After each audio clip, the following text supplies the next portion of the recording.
Global Namaste, Healing Our Earth presents Rotary in Action, Service, Action, Impact. Join us live, Sunday the 28th of June, 2 p.m. BST. Global Namaste, Healing Our Earth presents Rotary in Action, Service, Action, Impact. Join us live, Sunday the 28th of June, 2 p.m. BST. Global Namaste, Healing Our Earth presents Rotary in Action, Service, Action, Impact. Join us live, Sunday the 28th of June, 2 p.m. BST. Global Namaste, Healing Our Earth presents Rotary in Action, Service, Action, Impact. Join us live, Sunday the 28th of June, 2 p.m. BST. Global Namaste, Healing Our Earth presents Rotary in Action, Service, Action, Impact. Join us live, Sunday the 28th of June, 2 p.m. BST. Global Namaste, Healing Our Earth presents Rotary in Action, Service, Action, Impact. 10, 9, 8, 7, 6, 5, 4, 3, 2, 1. And a global namaste to everyone on our Healing Our Earth platform. This is Dr. Kalaria here today, bringing to you an amazing program, all to do with Rotary in Action. Now, why is this important? Well, you're going to find out. Today, we have the most amazing guests who'll be joining us. But before we start, let's start off with a little prayer, just to say a very big thank you to the world, to those people who are doing great work in this world as well, especially the Rotarians out there. So let's start off with a little prayer. Guru Brahma, Guru Vishnu, Guru Devo Maheshwara, Guru Sakshat Param Brahma, Tatsmai Shri Guruve Namaha. And that prayer, actually, I'm bowing down to every single person who has a guru within themselves, the guru within themselves that guides them to do good in this world.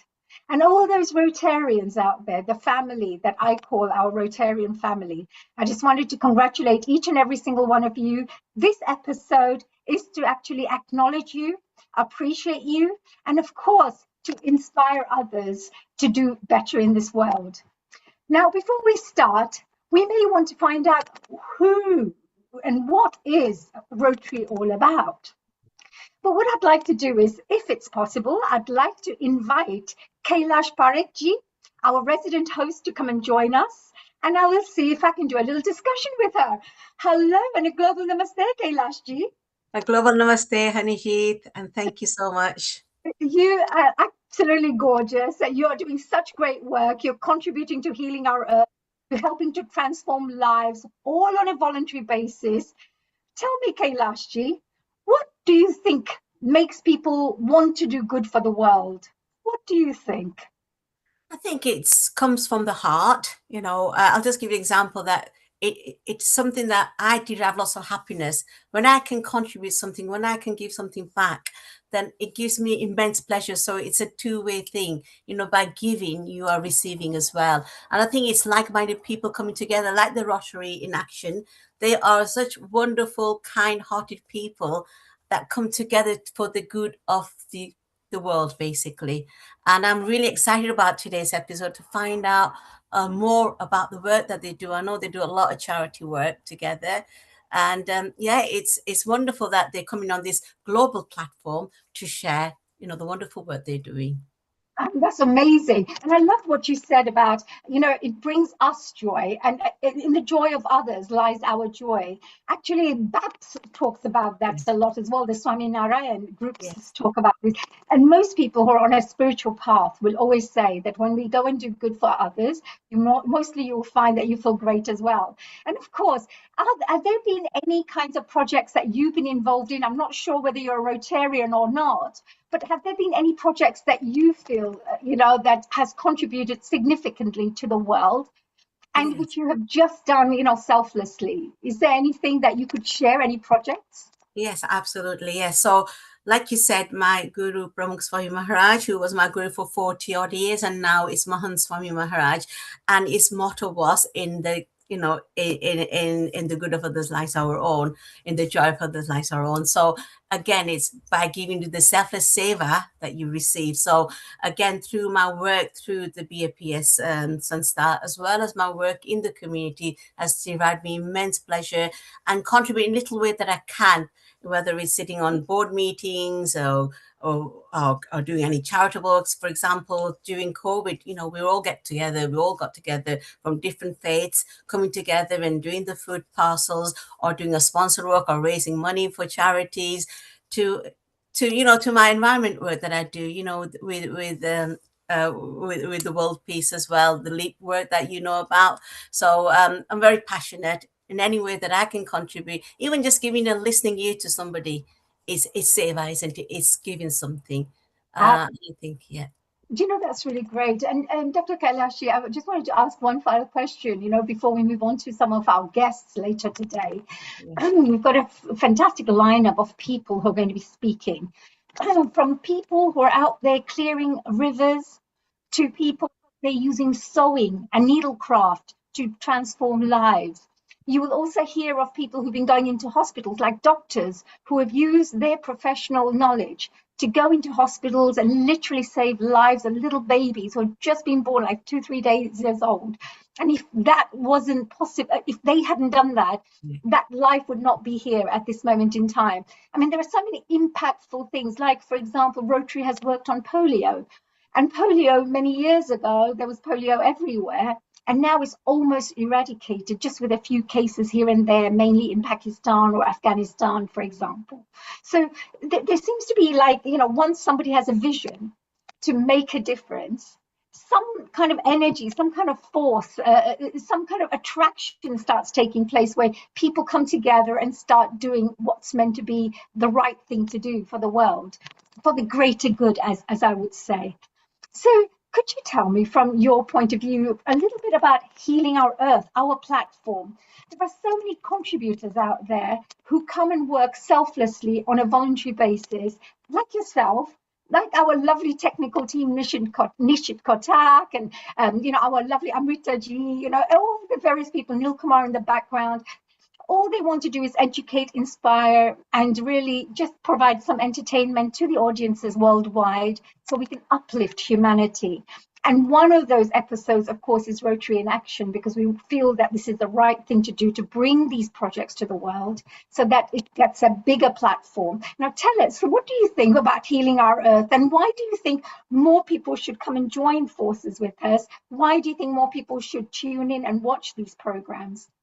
Oh, yes, a really good question. And I was going to actually mention when you said, projects such as Healing Our Earth. I came here maybe 2 years ago, and I was invited to come as a speaker, about the work that I do in the environment with the colleagues on LEAP. And since then, I was so inspired by the work that everybody does selflessly. I mean, this started, during COVID, at a time where it came from the heart that they were, for example, Nil Kumar, the visionary, wanted to set up something like this, that globally reached out to everybody who was isolated during COVID time. And what a beautiful concept it was. And I see everybody each week dedicated their time coming along, for the good of others, to help others, and sharing, professionals who, all over the world. And I'm so motivated and inspired by this. And I've just been recently at a conference, an interfaith conference in Rome, and I was like saying, oh, this person will be good at Healing Our Earth, they can contribute, it's the back of my mind all the time, because it honestly is a beautiful initiative that I'm so blessed to be part of this big global family. And I want to spread the word. I really want to spread the word. all feel the same, don't we? We all feel the same at this moment in time where we all want to contribute. So today, of course, thank you very much, Dr. Kailashi, that we are here and you here with us to celebrate this wonderful Rotary in action, to celebrate the Rotarians, the projects they're doing, the inspirational work that they're doing. And of course, I'll be perhaps calling you in every now and again to perhaps get your wonderful thoughts as a panel guest, if that's okay with you, dear Kailashi. Thank you. Thank you so much. And I believe that very shortly we are being joined by, of course, our wonderful doctor from India. We also have Gifty, who's going to be joining us. She's from Ghana, actually, an amazing lady, a very, very, very powerful lady who's using sewing and needlecraft to change lives around the world. So that's brilliant. And Dr. Rakhi Anand Agarwal will be joining us shortly. So as soon as she's here, we will be talking to her about her work. Perhaps we can get Gifty on board and we could start talking to Gifty, who I think can really, really support us and start our program off with some inspiring information. So, hello, Gifty. How are you? A global namaste. You're muted. You're muted. If you could unmute yourself, please. Okay, all right. Thank you. Yes, a global namaste, Gifty. You really look like a real proper creative lady, don't you? Yes, I am. Excuse me. So tell me, Gifty, I just wanted to do a quick little introduction to who you are as a person, because I think that our audiences should know a little bit about you. Okay, all right. I just wanted to say that Gifty Zaki Hadzor, I hope I've said that right, is from Ghana. And she's from the Needle Party Crafts Community Interest Company, which is an organization dedicated to delivering sewing, needlework, crocheting, and other creative craft training to the community. The CIC focuses on empowering people of all ages and backgrounds, particularly those facing social, economic, and educational disadvantage, by providing practical and transferable skills that support personal development, well-being, and employability. Through accessible hands-on workshops and training programs, Needle Party CIC aims to build confidence, encourage creativity, and of course, promote lifelong learning. It also creates pathways for individuals into self-employment, micro-enterprises, and craft-based income opportunities. At its heart, the organization is committed to fostering inclusion, reducing social isolation, and strengthening community resilience through creative learning, social connection, and opportunities for self-expression. Now, these are all the areas that Rotary has supported through different initiatives. So she is also a Rotarian, and her work strongly reflects Rotary's values of service, empowerment, and community development through practical action and sustainable impact. So welcome. And this amazing work that you have done, it's absolutely incredible. How do you think of using sewing and needlecraft to transform lives? That's what I find absolutely incredible. Yeah. Gifty, tell us a little bit, because I know we have a PowerPoint presentation that we'll be sharing just now regarding the work that you do. But tell me a little bit about what inspired you to get into the sewing side of things. Okay, thank you so much, Dr. Honey. I am so glad to be here this afternoon. Actually, what inspired me to go into fashion was that since I was born, I love fashion. I love to sew. I love needlecraft. So even back at 1998, 1999, I won an award from the Rotary Club International in Ghana as the best clothing and textile student way back in my SHS. So I have really persuaded this dream, and now I give the skills that I have to my community. Even coming to this UK, I came on a charity worker visa. I used to empower my community, people living with HIV, with my skills back in Africa before I came to UK. So the company sponsored me to UK on a charity worker visa. So I have been giving to my community for the past 15 years. In 2023, I won an award of a grant of 23,500 from the World Bank to support my community back in Ghana. So when I relocated to the UK, I realized that I still have this skill with me. I can impact my community. I can impact anybody that comes across me with my skill, because I know how to give out my skill freely. Yes. And when I joined Rotary, I realized that that was what Rotary was doing back when I was in Ghana over 28 years ago. I remember Rotary gave me an award. So joining Rotary to give what I know to my community is so easy for me to do. Yeah, it's very easy for me to do. And I want people to know that the fashion industry will never and ever sink. Every day there are new things that are coming on board. So when you get that skill, anywhere that you are, you can produce and then sell on a global market. And now social media is helping a lot of people. So it doesn't matter your location. It doesn't matter whether you have a physical store. You can produce anywhere and market it online. Absolutely. Oh, this is amazing. Look at that, because this is something that we don't think about, that, hey, you know, fashion, creativity, clothes can actually transform lives. Let me see if I can share maybe your presentation here. Okay. Let me see if I could share, because these are some of the Rotary values that we're talking about. And here on the screen, I am just sharing, and I think everybody should be able to see this right now. Needlecraft, that's your company. What a beautiful name it is as well. And your discussions is mainly Rotary empowerment through sewing and needlecraft. Is that correct? Yeah. And of course, look at these. I can see some photographs of you, you know, shaking hands with the mayor on the top right hand. All those ladies that you're working with, helping them, you know, design some beautiful, fashionable clothes. And look at the young people as well, all being taught how to utilize sewing skills and cutting techniques. So tell me, I know that you said that the Rotary, the reason you decided to use Rotary as a platform as well, to do what you're passionate about, you thought about making this world a better place through Rotary, through sewing, through needlecraft and fashion. Yeah. Tell me a bit about this. I just wanted to find out the first thing you said as well. Yeah. Can you tell me a bit of your first thing about empowerment through sewing skills? Yeah. Thank you so much, Dr. Honey. Yeah, because when I was young, when I was given that award by Rotary International Ghana, it really inspired me to do more. Because if at that little age, they can recognize what I do in school and then they can award me, I know that if others are also given that opportunity, they can also use it to better their life. And the fashion industry has a lot of money. A lot of money. So you can venture into only one sector of the fashion business and be making money for yourselves.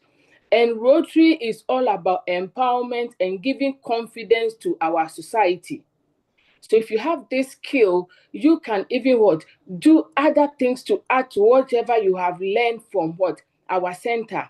So empowering is all that Rotary try to involve, and Rotary on to eradicate poverty in our society. So I think if people have this skill, they can go into a lot of things. They can go into hairbands, chair bars, armrests, cushion covers, skirtings. A lot is entailed in the fashion industry. It's not only about clothes. Of course, we don't really think about that. The fact that, you know, we always think, oh, fashion means clothing, but it could mean hats. And like you just shared, you know, it could be cushions, it could be curtains, it could be other things as well, like lifestyle accessories, you know, so it could be. Exactly. Absolutely. And also, you also said, just shared just now, you slightly touched upon it, the economic and community development side as well. Now, this is one of the Rotary focus areas. We help people become self-sufficient. And you say also that sewing and fashion skills enable income generation, you mentioned, right? Through tailoring. Small businesses, even setting up local enterprises. And you mentioned about the poverty side. Can you just expand a little bit upon this area? Yeah, thank you so much, Dr. Hani. Yeah, about economic empowerment. You see, a lot of people don't really look at fashion as something that can eradicate poverty. When you travel to the countries that produces what we buy every day on our market. They have market for everything. They have market, they do hair bands. When you go, they are producing only hair bands. And producing a hair band is very, very simple, and is basic of what? Sewing. Everybody can start producing hair bands and sell it to the what? To the international market. The only thing is you need your packaging right. You need what? Your product should be good. It should have the quality that the other countries would want to what? Buy into. And that alone can make you money. It is not necessary for you to learn that I want to sew what? Wedding gown before you can make money in the clothing industry. Anything that you can do with needle and thread, you can make money anywhere that you are in this world because of what? Social media. Yes, absolutely. And you mentioned this as well. There's also coming about the basic education and literacy as well, isn't it? Because Yes, you please. talk about, of course, that there's economic benefits, and that kind of moves on to the basic education and literacy, because as that gets raised, you become more valuable. And this is, again, another Rotary focus area. And we focus on skills-based learning, don't we? And you use the skills-based learning through sewing. You encourage, learning, problem solving, vocational education, especially those with limited formal education. So if you haven't got your A's in science and maths, etc., it really doesn't matter, because you can literally use your talents and develop the creative side of you. So can you tell us a little bit about the basic education and literacy side? Yeah, thank you so much. Yeah, with our project, we normally do practical training. So when we come to your community, we bring out our machines Yes. to the community, because we know most communities might not have that equipment. So we transport our machines. The only thing we need is that you bring yourself to the community, to the center that will host those projects. We will provide all the materials for the project to be done. So if we go to this community and we have to do chair bags, we provide you with materials and the machines. So it is a practical project, practical trainings that we are doing. So you don't really need education. The only thing you need is yourself, your mindset, that you would want to change your life, or you want to change your situation around. So we do more of practical, so that it will be acquired at the program or at the project that we do that very day. So if we are having a 1-week project, we are making sure everybody is taking something back home. Yes. To Yes. develop, and Yes. then use it, make money, or make income for themselves. Right. So there's always practical experience as well, and skills that are added on. Now, there's also, because me being a creative person, I love creativity, I love self-expression. Normally, I do that through dance, theatre, or the arts. But fashion and creativity also allows individuals to express themselves. Yeah. So, and also, of course, it's a great way to develop innovation, because you come out with your own styles, unique styles, etc. And of course, it's a great way to produce meaningful work that makes you very proud and helps you feel, appreciated for what you're doing. So Yeah. can you tell me a little bit about the empowering side of what work you do? Because I'm sure this is exactly what your presentation is about, is how to empower these young people and any age groups. Yeah, thank you so much. By empowering the young people, we even teach them how to use old clothes to make new clothes. And that also is into recycling. Most of the product that we use here, you can recycle them into other things. Let's take it that you have a jeans trousers and it is very new, you cannot wear it. You can recycle it into a bag, into a tote bag, into a jeans bag. So we teach all that. So we also teach about how to recycle old clothes, and also do alterations. You might buy clothes that you feel like this one will fit, but you go home and it doesn't fit. If you have these practical skills, I think you can alter your own clothes. You can redesign them. So those are the empowering skills we give at our center. And it has really helped a lot of people in our community, because people want to learn how to sew. They cannot do it, but we teach them practically, so that they will have the hands-on training in Yes. our communities. So So that's what we do. absolutely. And of course, because I believe that when you do creative work, you can come out with individual ideas, and sometimes you can actually start off fashion, because that's how sometimes the rap artists and reggae artists that you find, they come out with a particular way of wearing something. It could be baggy trousers or something, and suddenly everybody else is wearing that. So it's a way to start something new as well, isn't it? And Yeah. you also, because sewing tends to be a very much of a kind of a female oriented work, and we find that majority of people who come in, I mean, I know there are lots of male fashion designers out there, but a lot of women tend to get drawn to this area. But there's also the women's empowerment, as well as the child well-being focus through sewing. Yeah. And I know that connects with the financial independence, household stability, etc. And of course, children indirectly benefit from this as well. Can you tell me a little bit about how, have you got an example where you've helped people do this? Yes, please. Thank you so much. I have helped children, I have helped adults, and then I have helped people that do not really have the time. They are just feeling isolated in the community, just to have a skill that even if they are home, they will not feel lonely. They will be working on something. So I also teach crocheting. I teach weaving. So with the children, I have a project that I call Operation Learn a Skill.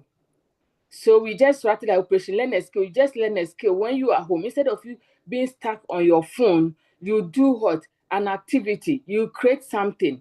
You post it. See how many likes people will like. And then before you realize, you are making an income out of it. Because as you already said, people wear baggy jeans. They just create crazy stuffs. And people start what?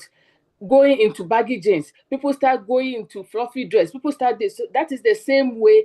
When you are able to take this our project seriously, you can also enter into a venture that people will patronize you, because we all have our differences. So because we have our differences, you will definitely have people who will like what you produce. Yes, absolutely, absolutely. That's very true. That's very true. And you also said about I feel that this needlecraft work that you've just done, you have transformed lives so that it's not just one off. That you're actually securing the whole future for them through this work that you do. So that's congratulations. It's amazing. Thank you. The Thank you. achievement is amazing.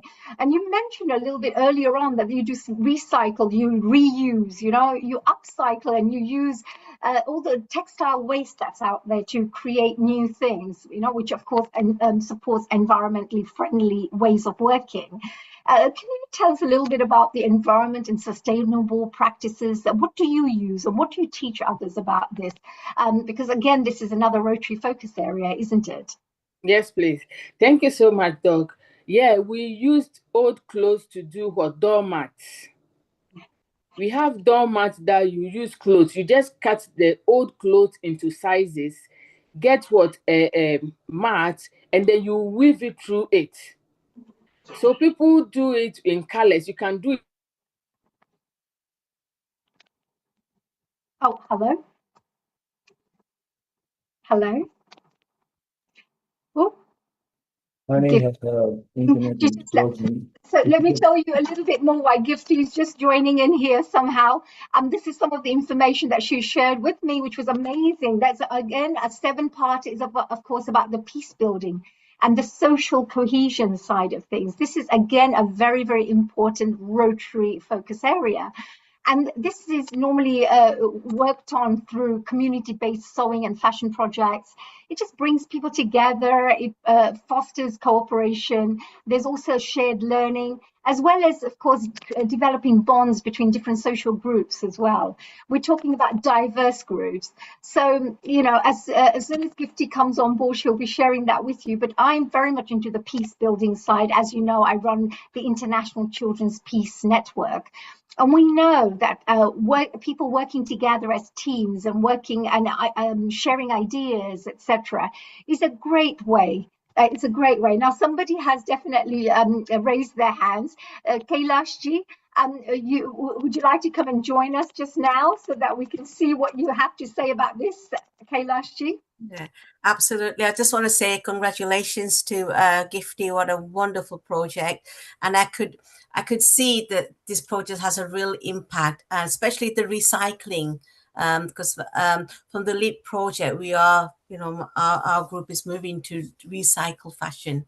I think it's so important, and I was really drawn to what Gifty was saying about that, because I'm very passionate about recycling. Why waste all this money on, new clothes when you can recycle and sell, and what are lots of opportunities, and for economically as well, and that social collaboration, and I think that's just wonderful. Absolutely. And the fact is, maybe, there could be a great way to work together as well for these kinds of things, where the work that you're doing. And you have a lady who's actually won awards. She's done amazing things. She's been acknowledged in Rotary and other fashion platforms. She's taken part in fashion weeks and all sorts of things. And she brings her skills and her knowledge, to empower others. And I believe Gifty has joined us again. Thank you very much, Kailashji, for, sharing that point with us. And Gifty, if you could unmute yourself, we were just finishing off the peace building and social cohesion, moving on to your last couple of slides that you have. Okay. There was a disease prevention and health awareness, because there's ways when you teach people, you to also teach people how to keep your working space hygienic as well, and how to you also improve living conditions where people are working and how to work. Can you tell us a little bit about this? How do you integrate this kind of awareness and education? Yeah, we always tell people that you have to keep your shop or your environment very hygienic. That is why we came up with the recycling of old clothes, because when you sew clothes, there are a lot of pieces, there are a lot of fabrics, so you use those clothes to produce new things that you can sell and make money. So instead of those things going waste, you are now using it to produce other things and sell.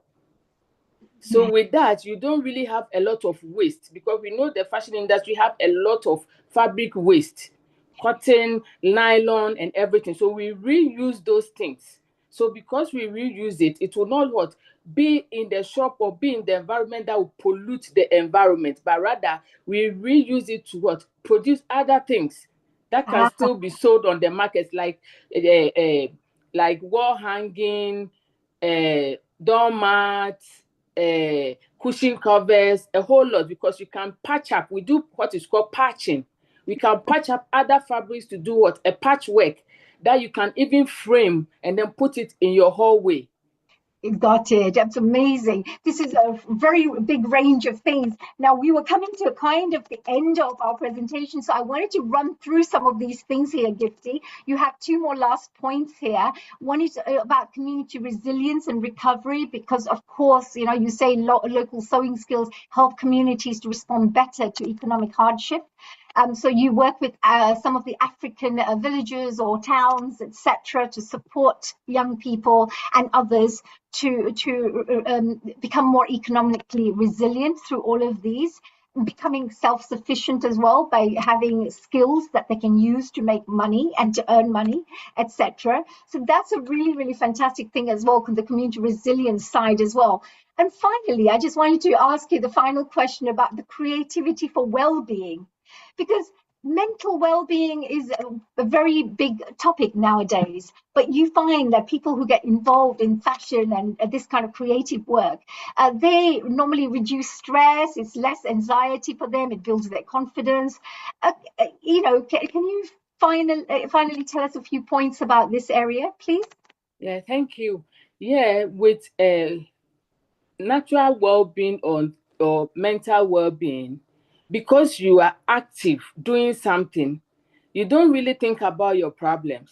When you are isolated, when you are lonely, when you are not doing anything, you will be thinking about your problems. But if you are busy with your hands and with your mind, it removes all that, and it removes boredom.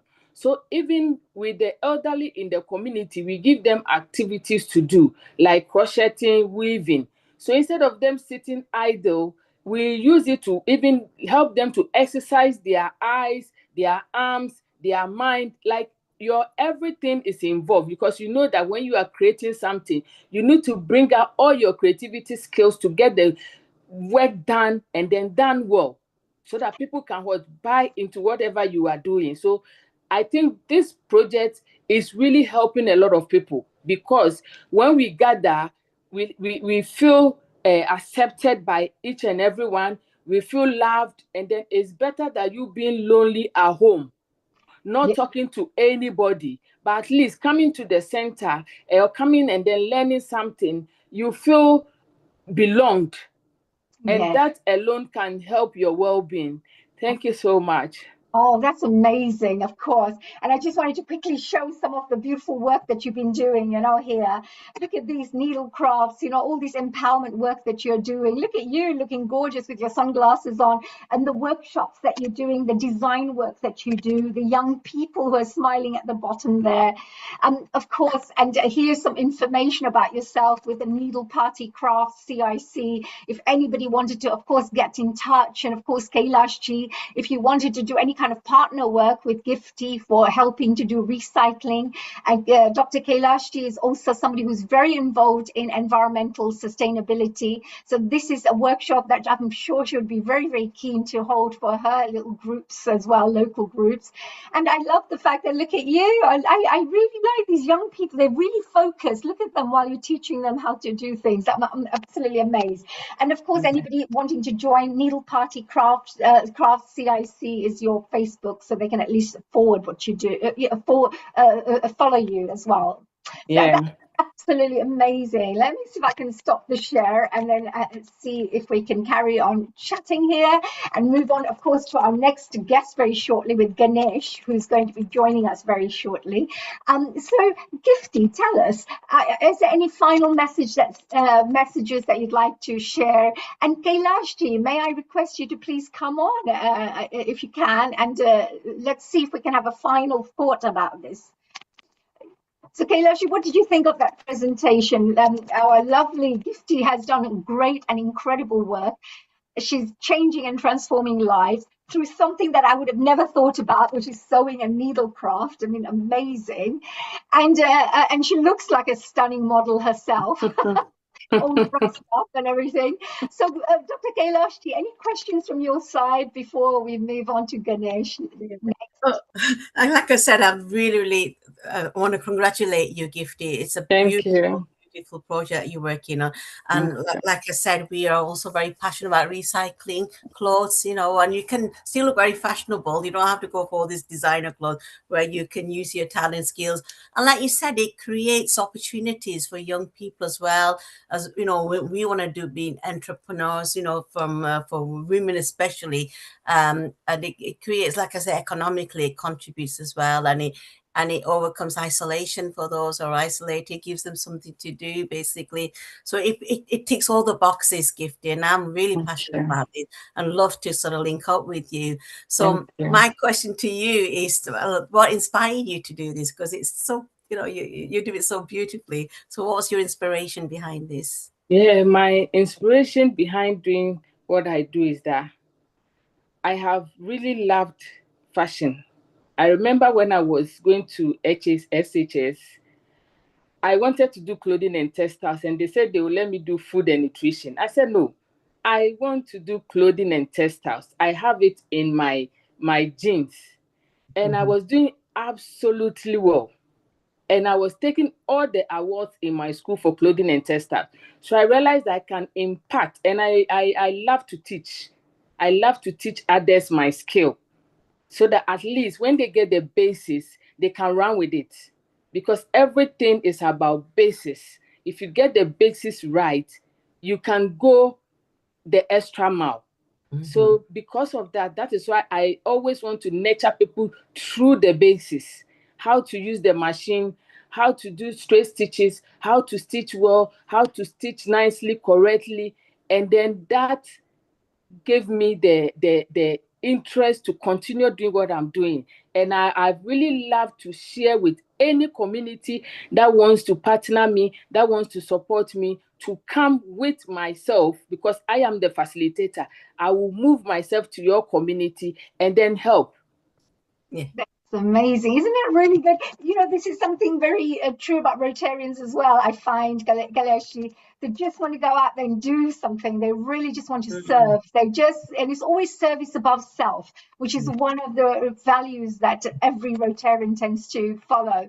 So, Gifty, thank you very much for your time. Thank you, Doctor. Very much for joining us here, giving us an incredible presentation here with your fantastic photographs of all these young people doing all the work, and of course, inspiring each one of us and bringing some glamour onto our platform.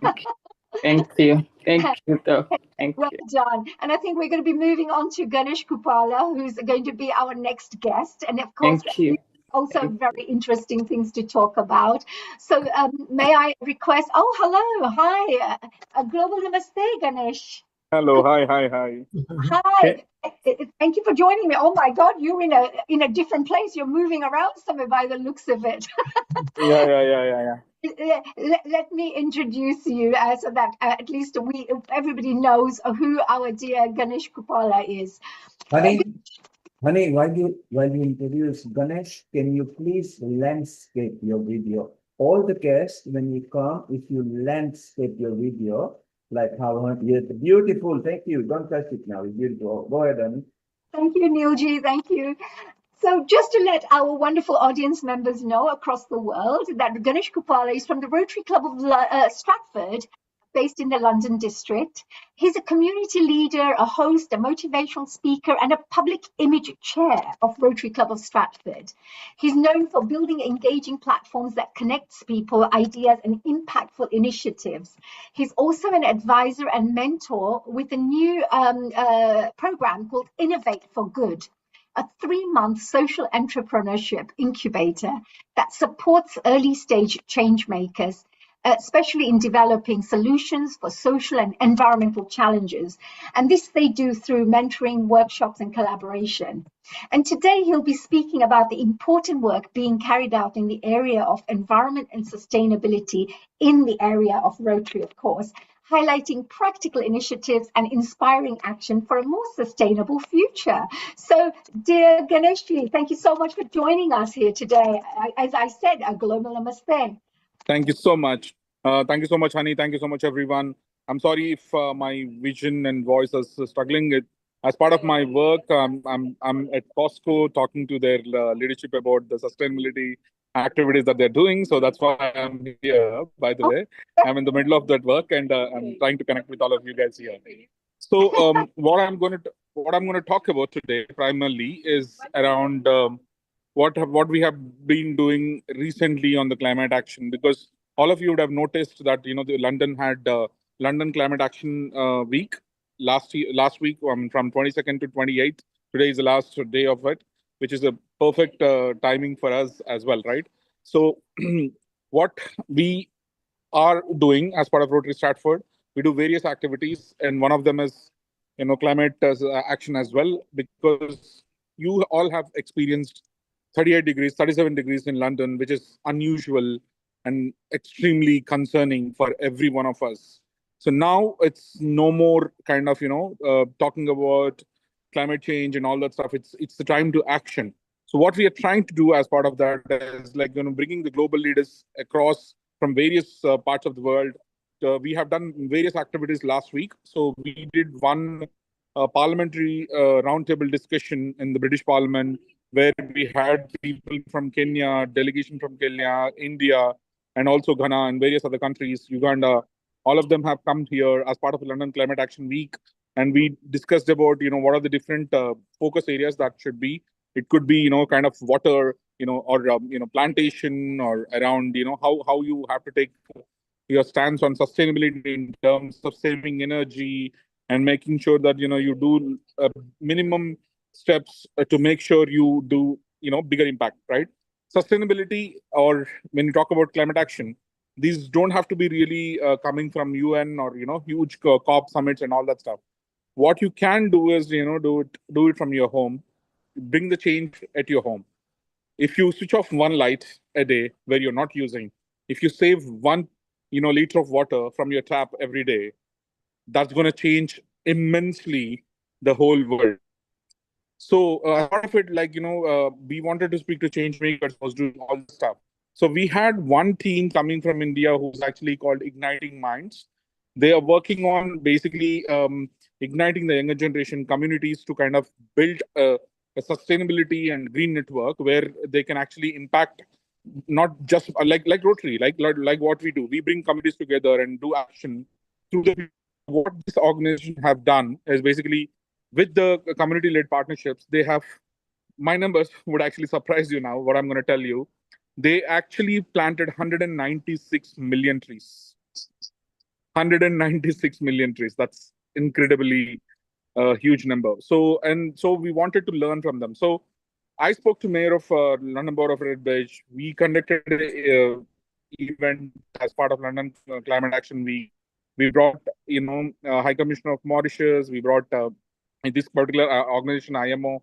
We had our local MPs and climate, our cabinet and all of them coming together and discussing about what we can learn from this kind of initiatives and what we should be doing in local areas. As I mentioned, we don't have to do huge stuff. Maybe small changes from home would matter a lot.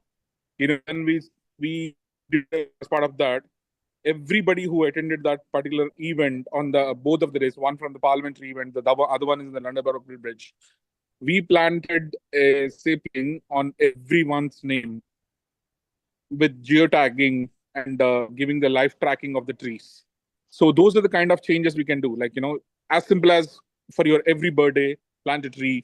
If you have birthdays at home or celebrations at home, just plant a tree or do something. Probably.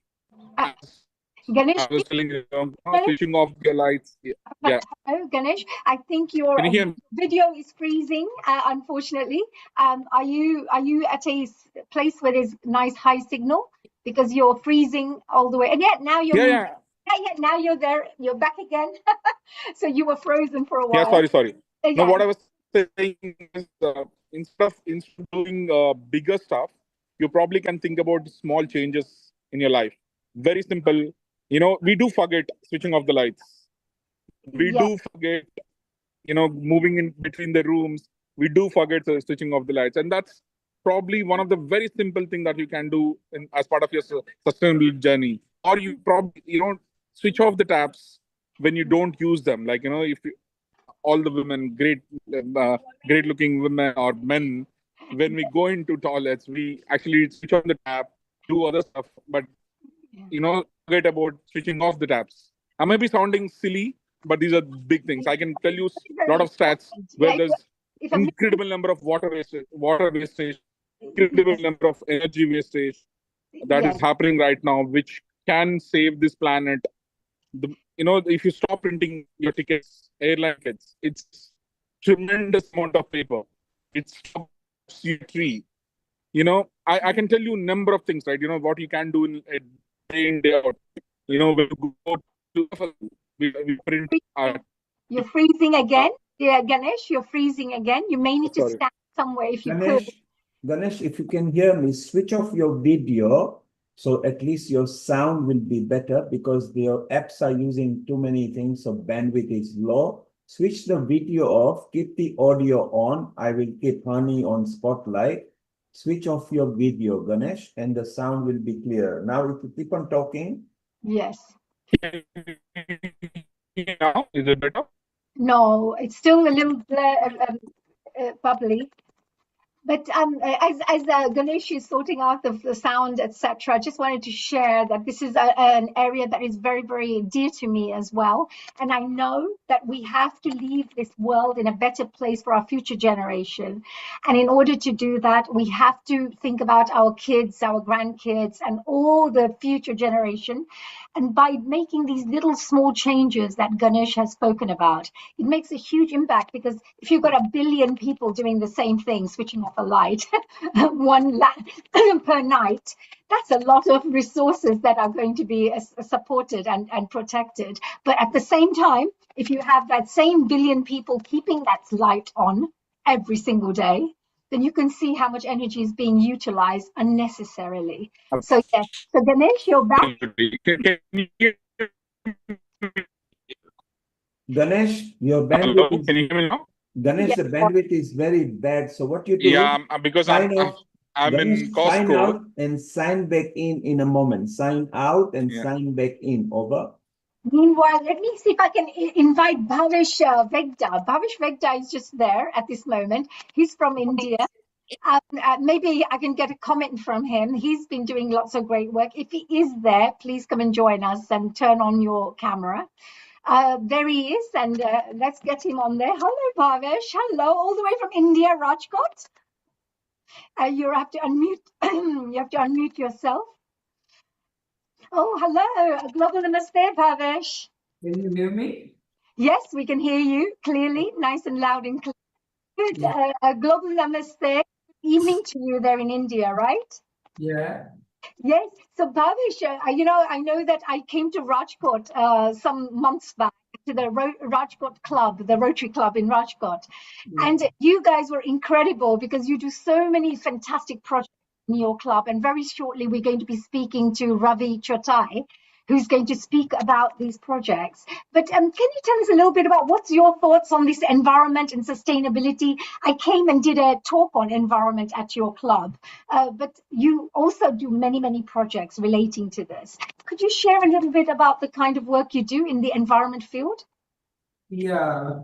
We have every year we have a continuous project, permanent project of planting trees.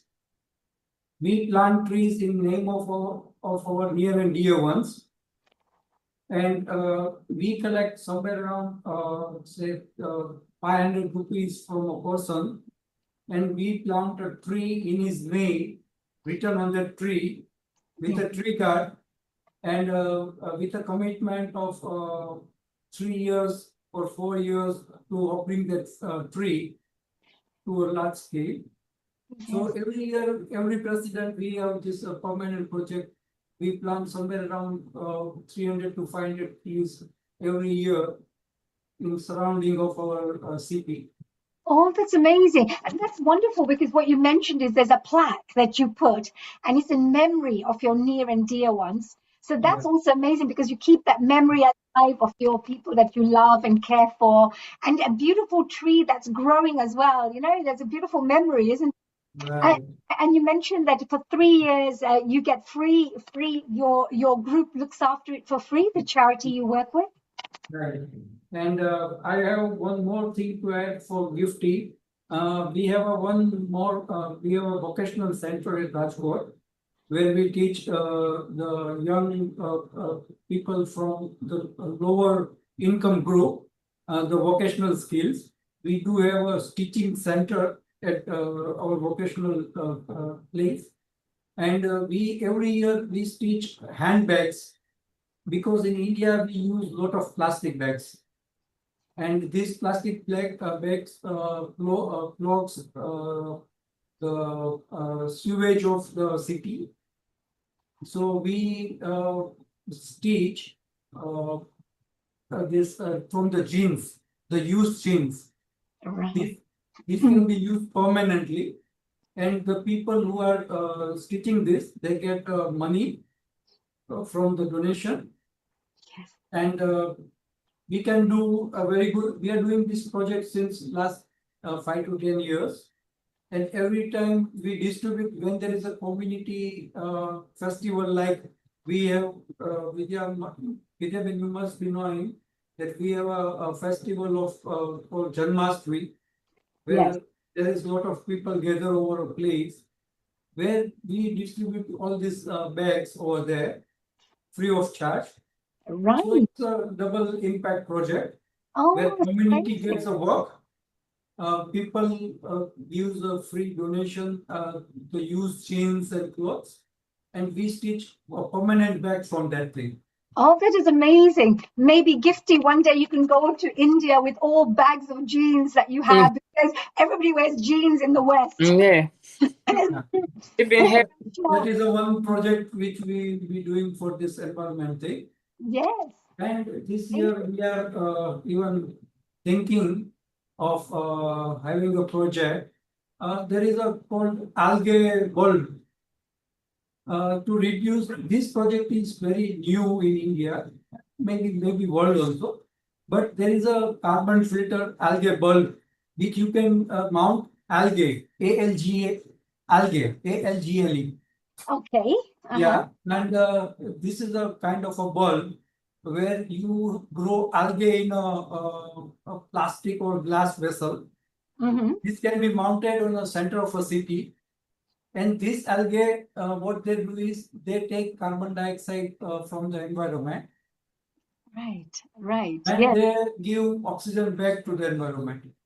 Wow, that's amazing. Yes, because nowadays all the This trees will be a pilot project for the environment thing. That's great. Yeah, this can be done somewhere around 10 to. You're saying that you would make and encourage algae to grow. Yeah. And have little vessels, and through the vessels, and as the algae grows, it tends to give out oxygen in the atmosphere. I've never heard of that, and that's a This is the replacement of planting trees. Yes. In center of city where you don't have a very big place to plant the trees. This can be this can be installed on the divider, the road dividers. Yes. And government of India is they have made a pilot project. So maybe our club this year, our incoming president Ravi Chotai will be sharing few of his thoughts. But this was, I think I'm just expressing myself because as Ganesh was not able to connect, I'm giving my ideas. I was not part of this meeting. I was just listening to the views. I think you also have a special in the evening today, because of course it's evening time. You also in Rotary Club of London, Rajkot, have a special induction of some sort. Is that right? So this is where new precedents are changing as well. So for people who are watching and non-Rotarians, every year around June, end of June or so, there's kind of like a transfer taking place of the old presidents moving out and the new presidents coming in, and there's a handover that takes place. So Bhavesh was supposed to be there today, so he's kindly joined our Healing Our Earth to perhaps share some of his wonderful projects that he's working on. And actually, if you've got any Rotary clubs connecting around the world, which we have many, anybody interested in working in partnership with the Rajkot Club, the Rotary Club of Rajkot, you should contact the groups, and I'm sure that you'll be able to work on some partnership project. Maybe give some donations, and Bhavesh and his team can grow more algae and more oxygen can be, because I think there's a lot of pollution there in India we need to get rid of as well. And Gifty, I think Bhavesh, if you ever wanted to maybe design Western style of bags, maybe Gifty could come in as a special facilitator. Definitely. I'll talk to my club, and I've seen she's doing an excellent work. What we are doing is bringing the people from very low income budget. So, but this will definitely help if they want to go for a higher fashion things. Gifty will be in touch with you. All right, thank you. That's wonderful. Thank you, Bhavesh. And I know that very shortly we'll be speaking to Ravi Chotai, but I think we also have Dr. Rakhi Agarwal coming and joining us very shortly in about 5 minutes or so. But maybe if Ravi Chotai is here, maybe we can speak to him first about his projects and then move on to Rakhi Agarwal afterwards. So may I request Ravi Chotai, if you could put your camera on if you're around, and Gifty, if you have any final questions as well, do stay around if you have any other questions as a panel guest. Bhavesh, thank you very much for joining us. And hello, and a global namaste, Ravi Chotai. You have to unmute yourself. Thank you. I must say you're living a philosophy of one world family, which in India we call Vasudhaiva Kutumbakam. Yes. It's so nice to get connected, globally. Thank you so much for having me. Oh, thank you for joining us. And before we say anything, let me do a quick little introduction about you. This is, of course, Rotarian Ravi Chotai. He's incoming president of the Rotary Club of Rajkot, which is the Rotary District 3060 in India. He's an educationist. He's also passionate Rotarian, dedicated to driving meaningful change through service, leadership, and community engagement. Today, he'll be sharing the inspiring journey and impactful initiatives of his Rotary Club of Rajkot, showcasing the difference they're making in the community, as you heard already from Bhavesh Vegda, who's part of the same club. And of course, they're also... He's our past president and a mentor to our club. Yes, Bhavesh is very, very well experienced. I can see Bhavesh Vegda. He's a family, actually relative of mine, so I'm very proud of him.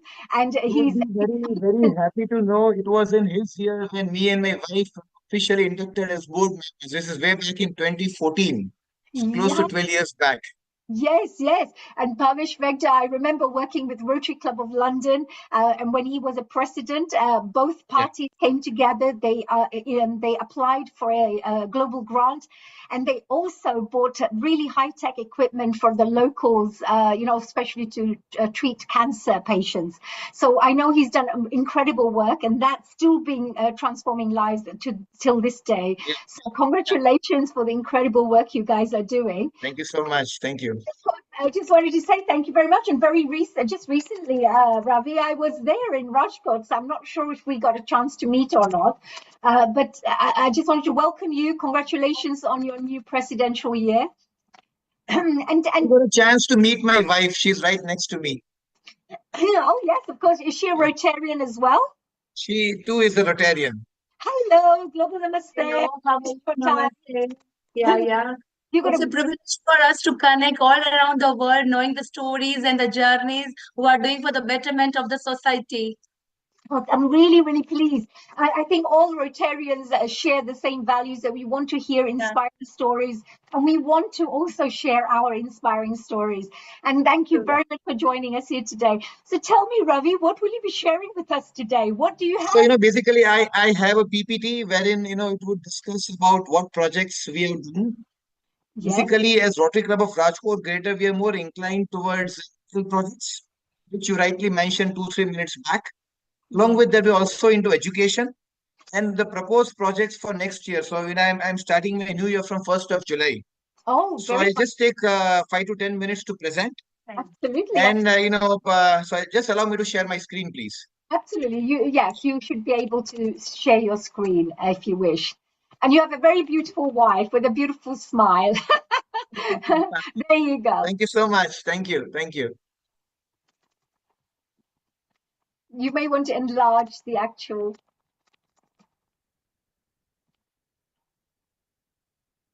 Is it visible now? Could you enlarge it so that you could, if you click on the full screen?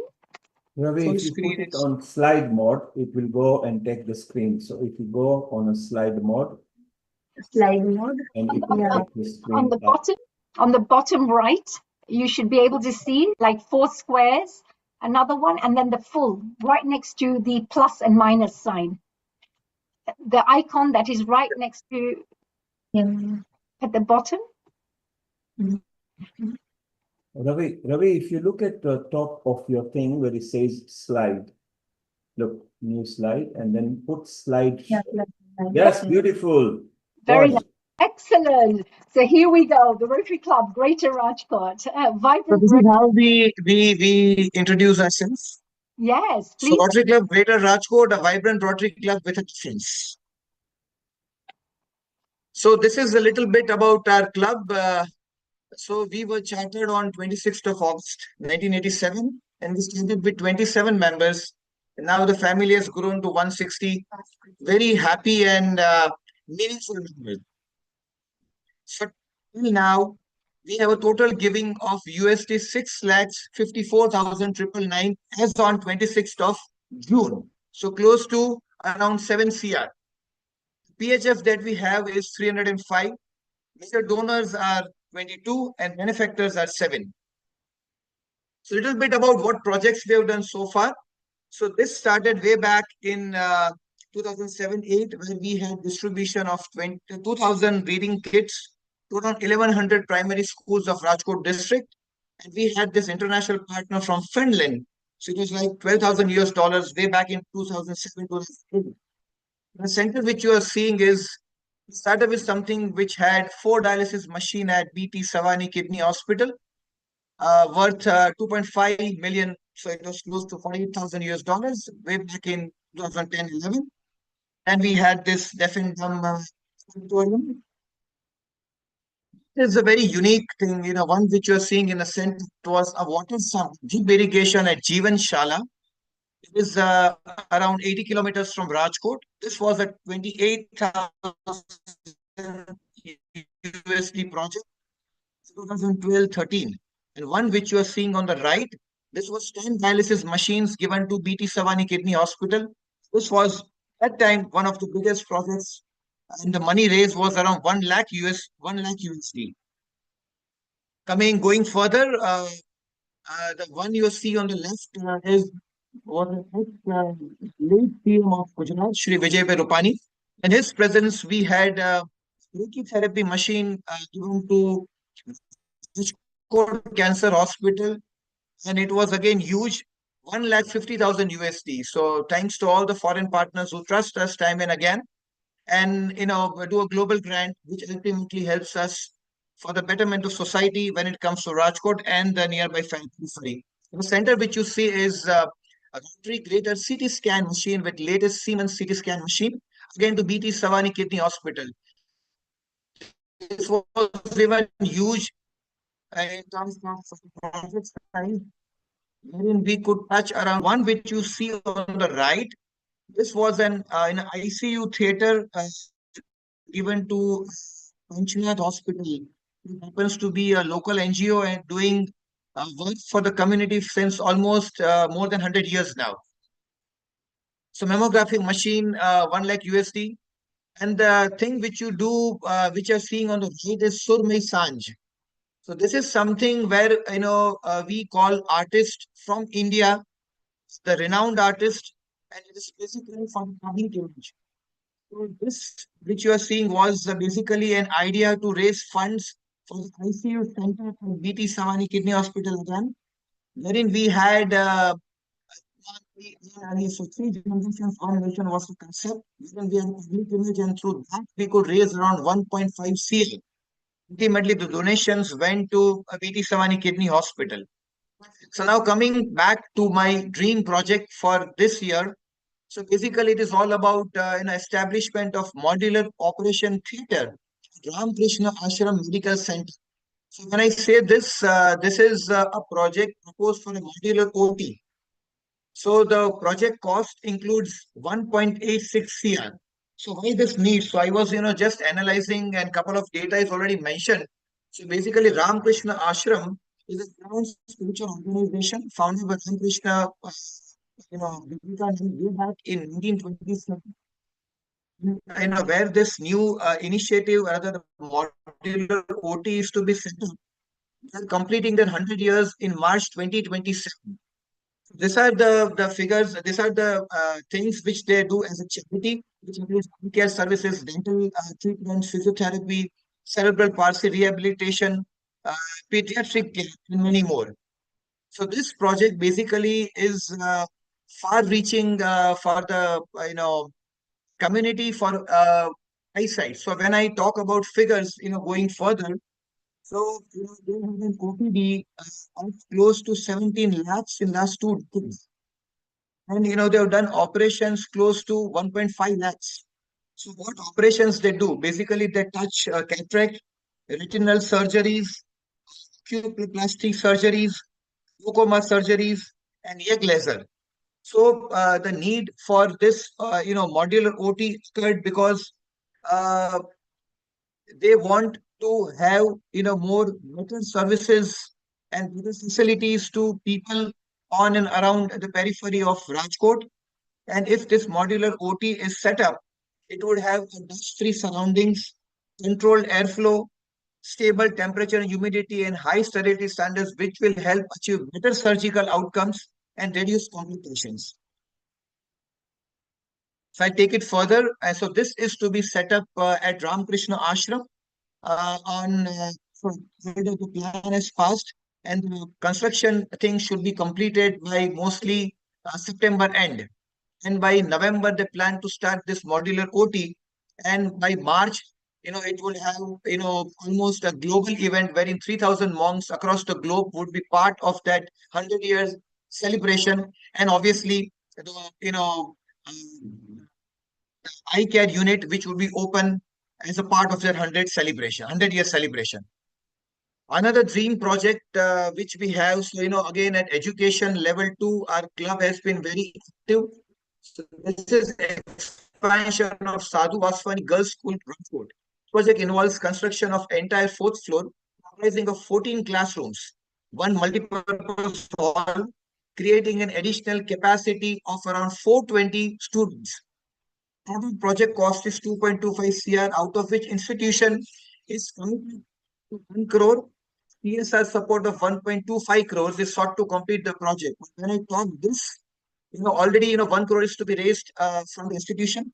So far, you have already raised 25 lakhs. Another 25 lakhs is in pipeline. So 1.25 CR, which we need to complete this project, 50 lakhs is already in the pipeline. So even this is an appeal, because if this setup is done, the girls would get it is only a girls' school. Girls would get a complete infrastructure wherein they will have new possibilities to the outer world. And this institution, where we as a Rotary Club of Rajkot Greater want to support this. So this is a second dream project. Thank you so much. Thank you. Lovely. Ravi, that was absolutely amazing, Raviji. That was great. If you wanted to stop sharing the screen, and we shall get you back on screen again. I love the idea of the girls' school. I mean, that's amazing, because education, I think, is the best gift you can give to people. And especially education will help you to make people more self-sufficient in the future, especially girls, because having, their mothers, they'll become mothers one day, and, they'll be raising families. So the more educated they are, the better it will be for the children, as they, to guide, and the wisdom that they can have, to help raise their kids. But Raviji, I just want to say, what a fantastic, amazing work that you're doing. And it's quite a large amount. It's not an easy amount. There's 2 crores plus, etc. How do you tend to raise this funds, and how do you manage to do all of this? So, when you talk about how do we raise funds, so we as Rotary Club of Rajkot Greater are into our 40th year. So when I start from 1st of July, I'm the 40th president of Rotary Club of Rajkot Greater. One very unique thing about our club is we don't have presidents who can repeat their years. So every year, one president, then he signs off. Right. So every year we develop leaders. Great. So, coming back to your question about how do we raise funds, more or less it is like international partners like you who trust us, and we go on something what is called a global grant. Yes. And then we also have CSR partners who trust our projects, and then they also contribute. So when at this juncture, when I'm talking to you, and the appeal is across the globe, we are really in need of a global partner. If they feel right, more information needs to be shared on the 2 projects we shared, we would need to cooperate.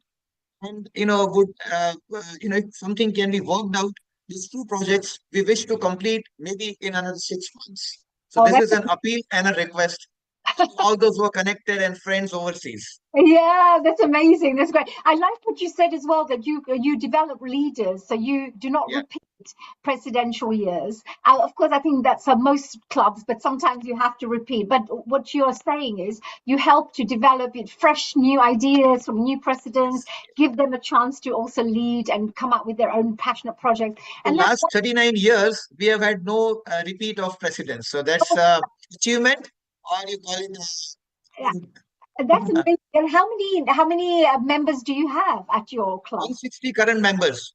160, amazing. 160, yeah. That's fantastic. So we are one of the most vibrant clubs of Rotary District 3060. Right. That's beautiful. Well, maybe, when you have your school set up and everything, we could maybe invite Gifty, to come along and do a special sewing class and needlecraft or fashion discussion, workshops with our young. To cooperate. It'll be amazing. Yeah, that'll be a fantastic. And of course, after this after this, we're going to be also moving on to our Dr. Rakhi Agarwal after your interview, and she's been doing something completely different, working with the environment side.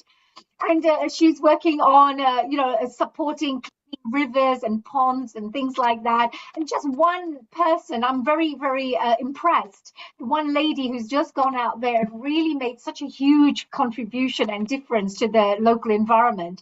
So what other things do you have in terms of the 7 areas of focus? You're working on education, you mentioned. Of course, the health, etc., would be amazing. Is there anything else that you would like to share? Any other? What are your? So we also have an idea of women empowerment. So we have our meetings at place what is called a Rotary Greater Bhavan. So we are fortunate to have our own premises. So we don't go out to have meetings. So every Thursday we have it in our own premises, which is managed by the trust. So there, this year we are planning to have women empowerment programs. So, the local communities of women who are either independent or maybe as a single parent, we would, look out for them and we would help them with the courses which would. Sorry, Raviji, your voice is going in and out for some reason. So. Am I audible now? Much better now, because when you were doing the presentation, you were going in and out of your voice. Yeah, please go ahead. Thank you. Yeah. So women empowerment programs are something which we are planning to start at our Rotary Greater Bhavan this year. And we are, as far as environment, because people have been talking environment since almost 45 minutes now. So we are also planning for Miyawaki forest schemes. So we are looking for places where we can have this in place, more or less support environment in the best possible way. Yeah, that's amazing. So one final question about this side, Rajkot, Gujarat, you have different parts of India with different clubs. How do they differ in the way they work? Because sometimes, you have clubs in UK and clubs in India, they work slightly differently. Do you find that the clubs all over India are working on similar patterns, or they have their own ways of working?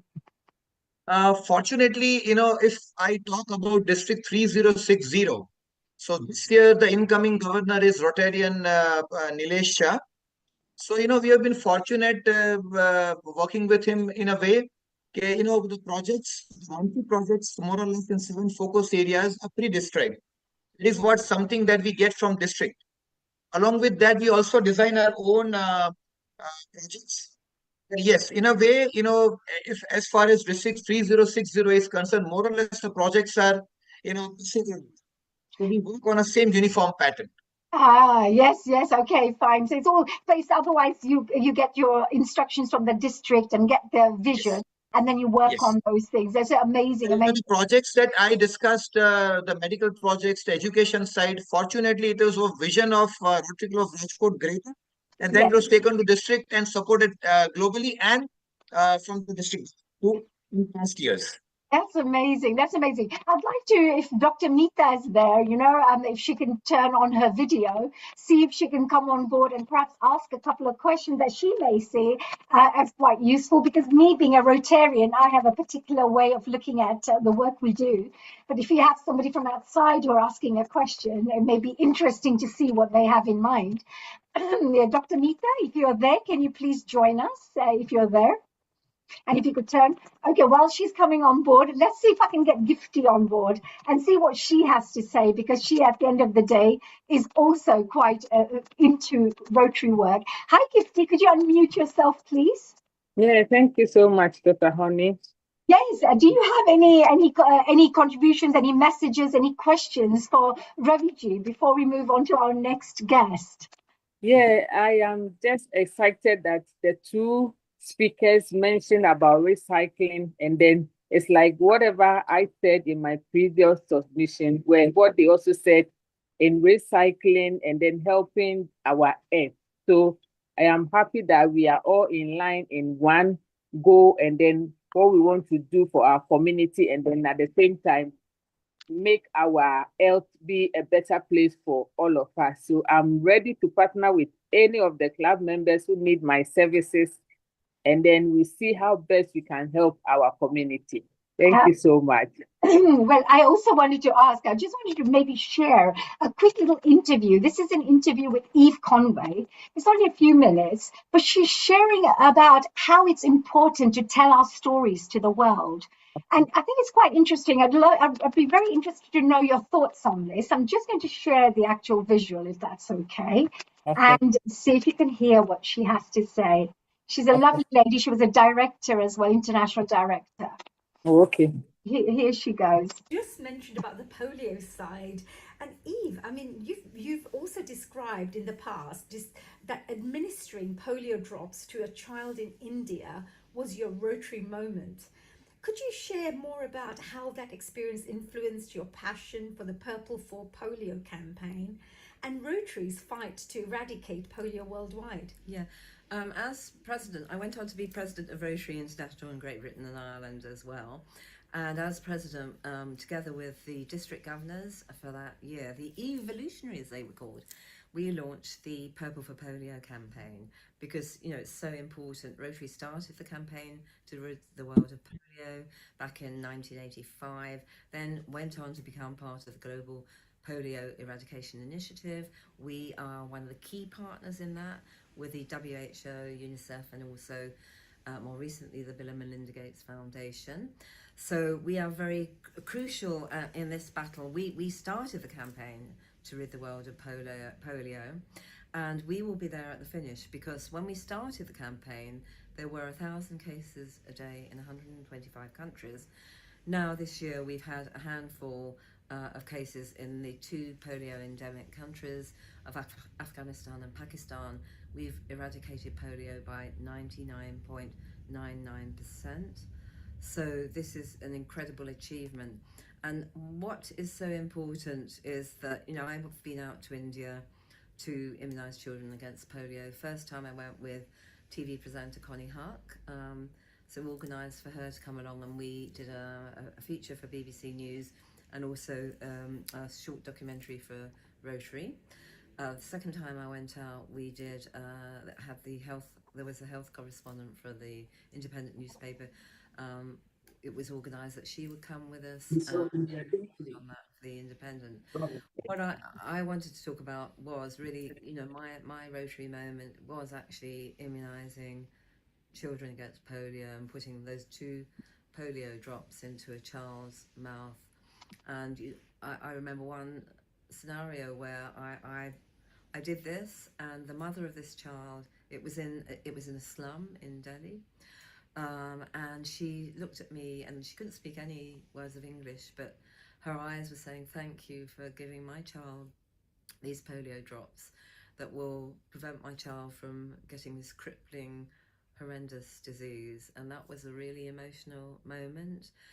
But I think it shows Rotary's commitment to ridding the world of polio, that no corner is left untouched.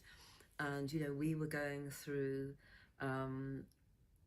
a place really which was a litter. It was a rubbish tip basically, but 1,000 people lived in this rubbish tip. And we were going through there, the smell was indescribable, there were flies everywhere, tiny children running around, and you had to avoid walking into the open sewers as you walked down the narrow path in this slum. And but there we were giving children there under the age of 5 polio drops and making sure that they were protected. And I think that's what's so important about our campaign. We're almost there, and we will definitely, we will rid the world of polio. That's amazing. This is great work. What impactful work you've been blessed to be able to do, and also to have your dedication and persistence and your ability to want, I mean, you're such a true humanitarian. Actually, your career at the BBC and your work in journalism clearly strengthened your storytelling skills, I would have felt. So how important do you think and do you believe storytelling is in helping Rotary attract new members and communicate its impact to the wider world? Well, it's very important, and I think, you know, especially being a journalist, spent 20 years at the BBC, and also, you know, presenting, news reading, producing, and also making documentaries. And I've used my skills making documentaries to make over 30 videos for Rotary in Great Britain and Ireland's membership and marketing campaign. But all of those about storytelling, you know, very visual in videos, but we need to be storytellers to get across what we achieve as Rotarians, because at the moment the world needs what we do, our focus on peace, our focus on making the world a better place, now, if not more than ever, with probably more conflicts than we've ever had going on in the world. So, you know, it is important as Rotarians that we do tell our story. You know, we don't talk, for example, and I've heard, you know, probably people have heard this said before, but, you know, you don't talk about giving a check, you talk about the child or the person whose life has been changed by the money, that donation that's been made. That's what it's all about. It's about us making the world a better place, us making people's lives better, and also saving lives. And those are the stories that are very, very important for Rotary moving forward, but for the world moving forward. And as I said, you know, we need to tell our story now, if not more than ever, because our world needs us as Rotarians to help make the world a better place. So go out there, tell those stories of how we are making a difference. Well, thank you so much, Eve. There you go. And I thought this was really, really amazing with Eve sharing the fact that we must share our stories, because that's going to be leading us to our next guest, of course, Dr. Rakhi Agarwal. A global namaste, Dr. Rakhi Agarwal ji. I think you need to just unmute yourself. Namaste, everyone. I hope you can hear me. Oh, yes, yes, we can. Actually, before we start, I'd like to give a really great, just an introduction about the amazing person that you are and the great work that you're currently doing. So I just want to do a quick little introduction to Dr. Rakhi Anand Agarwal. In 2018, she took a bold step towards environmental revival by launching a campaign to clean the sacred Malan River, which had fallen into a severely neglected state. With the support of her hospital staff, as she's a doctor, and community members, she led an on-ground cleanup efforts and created strong awareness through social media, bringing urgent attention to the issue, which is exactly what Eve was just talking about, is we have to tell our story. Her initiative gained widespread media coverage and gradually drew support from NGOs, local organizations, and also reached a governmental level, including the involvement of Chief Minister Yogi Adityanath. Alongside her work as a dedicated medical professional, Dr. Rakhi continues to balance multiple roles with remarkable energy and commitment. She has appeared in films alongside actors such as Sanjay Mishra and Vijender Kala, featured in commercials for brands like Amazon and Microtech, and been showcased on platforms including Doordarshan and the History Channel. So she's proudly rooted in Najibabad, Uttar Pradesh, and Dr. Rakhi's journey reflects, I believe, the power of determination and public service, and also in driving meaningful change across health, environment, and of course, community development. So welcome, Dr. Agarwal, welcome. Thank you so much, Honey. And I'm so glad to be here. And listening to all of you people makes my work look very minuscule. But still, as ma'am said, that we need to share our stories, you know, to inspire others, to maybe give new ideas to others. Am I audible? Yes. I would like to share just my pictorial. I've not made any PowerPoint presentation, but out of my image, I would like to share. Yes, sure. I also have a video of yours that I thought I'll be playing. And so, Yes, I think maybe you can play it without the sound, if that can be played without the sound. yes, yes, Maybe yes, we can do. I will try my best to do it without the sound. Let me see if I can share that for you, and maybe you can talk about it if that's something you're happy to do, because I think the work that you have done is really incredible, and this particular information actually tells everybody about the kind of work you're doing. So let me see if I can switch off the things. Now, can you see I this? think I've somewhere. Have you lost me? Am I still there? You are definitely still there. I'm just going to be sharing. Okay. You are Maybe, in trying to, you're you try that. Meanwhile, I'll rejoin you. no problems. I'm going to be playing this for the time being. Okay. Would you like me to take out the sound? Would you like me to take out the sound? Okay, no problems. I'm going to be sharing this about Rakhi Anand Agarwal. Honey, she wanted you to play it without sound. She's joining back again. Oh, okay. I did not hear that. So while I'm waiting for this, let me see if I can show you something very, very interesting. And Rakhi Agarwal has actually been in many magazines, newspapers, all sorts of places. Let me show you a little bit about one of the work that she's been doing. Let me see if I can share this one.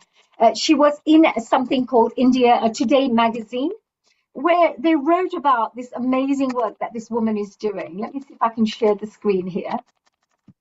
There you go. And while she's joining us, here comes this. So this is a whole story. I thought this was a really great one because it talks about the women. It talks about all the Rotarians who are shaping a brighter India. And she's also a doctor, a medical doctor. She looks absolutely beautiful as well. And this is a great story about all the work that she's been doing in India regarding the river cleansing and the pond cleaning that she's been doing. If she's back again here, I'm not sure if she is. If she is, that's great. She's not yet. When she comes, she will automatically be spotlighted. Sure. Honey, what we can do, maybe while we're waiting for her, at the tail end, we were going to talk about more Rotary project. Let's talk a bit about it now, and we'll talk again then because of you explaining this. Absolutely. Let me show a little bit about the information that I wanted to speak about then. Of course, for those of you who are out there interested in finding out about what is Rotary all about, well, Rotary has 7 very, very important areas that they work on.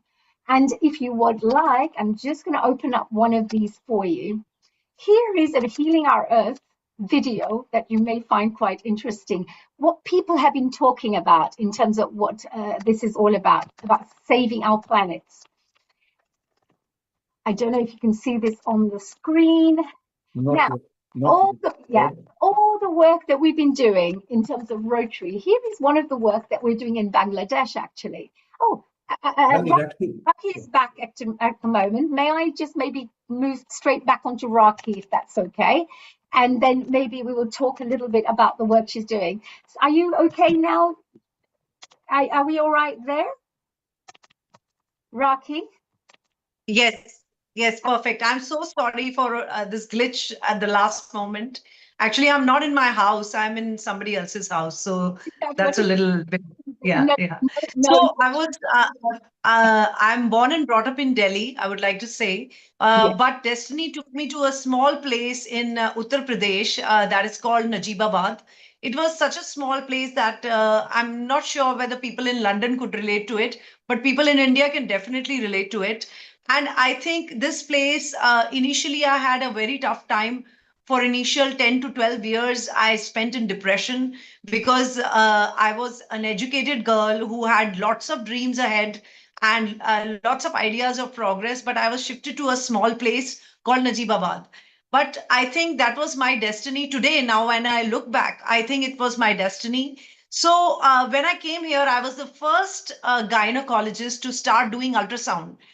Mind you, before the time I came here in 2002, there was nobody who could do ultrasounds for a female patient. There were only male men who could do ultrasounds. So that was a big relief for the women patient. And when I realized, the kind of life these women are living, it made me shift my focus.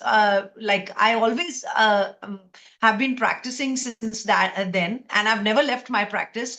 But it also made me shift my focus to the well-being of these women over there. I felt that they are living a life, that I have never experienced in my lifetime.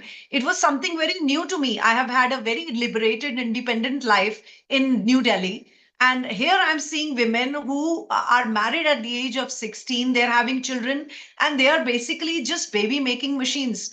So, and in those days, female feticide was very common in 2003. In those days, people used to diagnose on the ultrasound, and they used to kill the female fetus in the womb, which was totally unacceptable for me. And I thought, maybe even if I'm a doctor, it doesn't really matter. I have been brought up with such an upbringing from my parents that I just can't let this happen right in front of my eyes.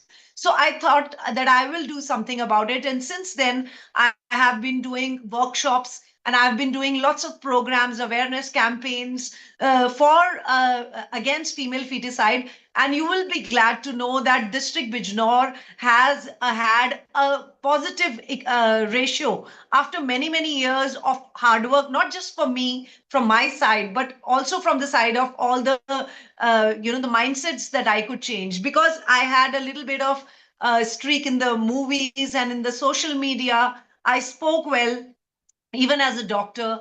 So people used to listen to me. I became a natural leader, and I'm very thankful to God for putting me in such a position, that I can influence people. So things have changed now, but it was very terrible time then. And over a period of time, I used to think that there was a stream, Malan River here, which was supposed to be very sacred. Many of you may not know that Malan River was actually it's the birthplace of Bharat. Bharat is exactly that same name. Our country has been named after him. So it was the birthplace. So it is supposed to be sacred in our mythology. But it was like a dirty drain right in front of my house. It was about 1 kilometer from my house. And I decided that I would do something about it. I took such a big project. I never realized that what am I going to do? I'm just a small, ordinary doctor, and being alone, what could I possibly do? But slowly, I went there with my staff on every Thursday's morning and started cleaning, and I started posting on my social media. Slowly, I realized that lots of youth and lots of people there, the Rotarians, the other clubs, were very interested in doing something like that. They wanted to be a change maker. Probably looking at me, they wanted some change in their environment, and everyone helped me in the Malan River project.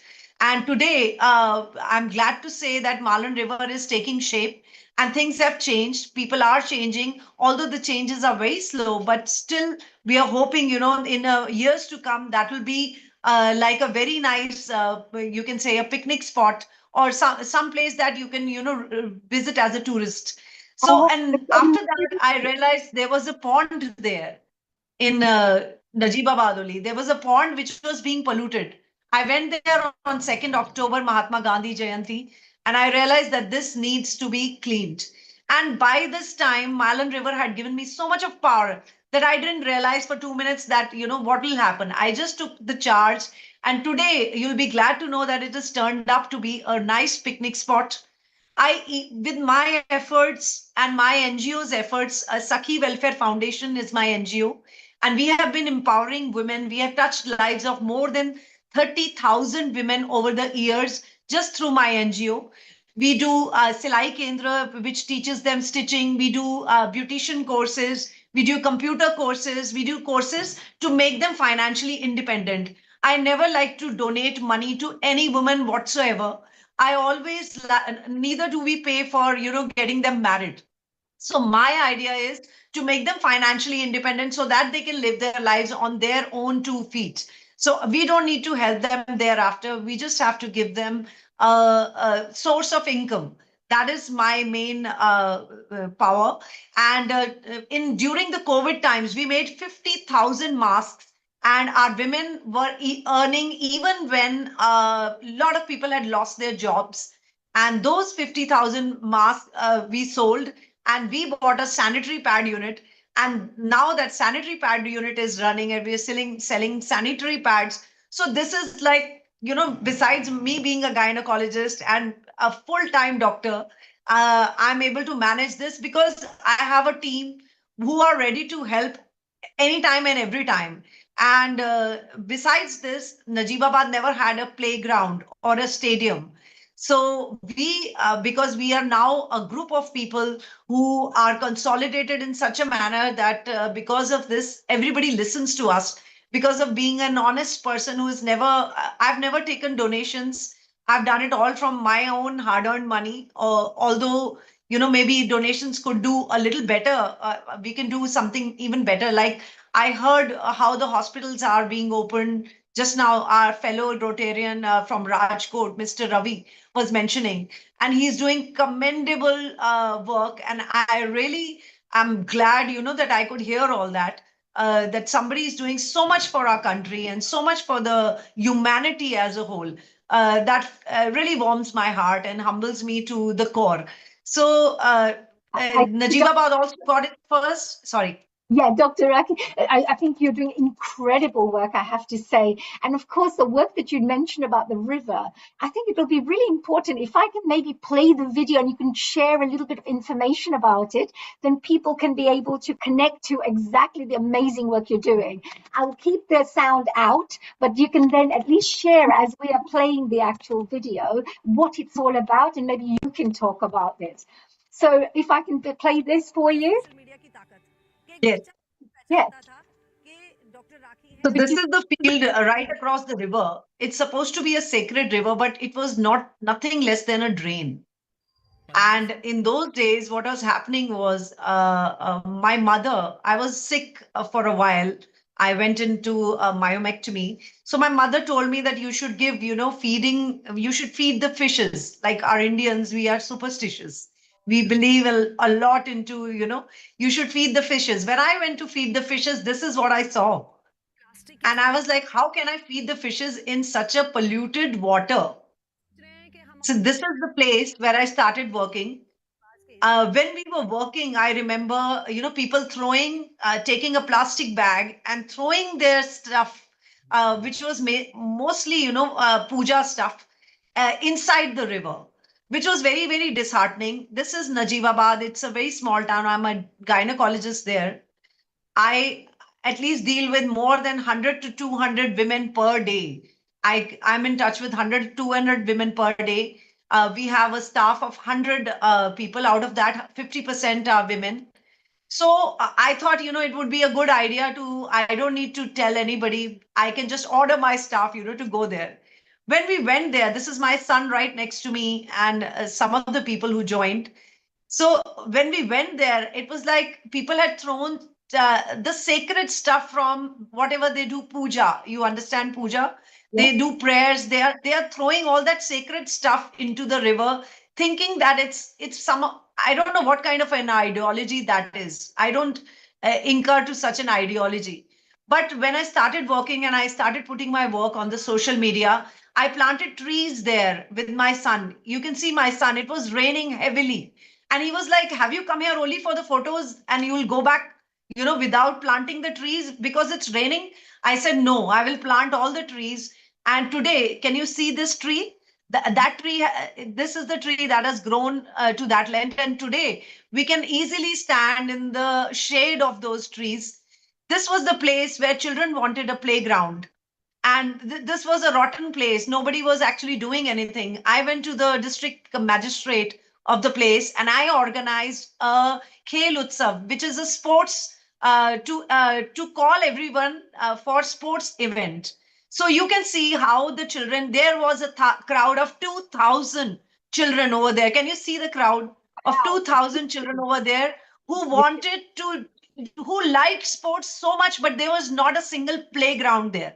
that really broke my heart. And at one point of time, I thought, I will spend all my money, but I will create this playground for them.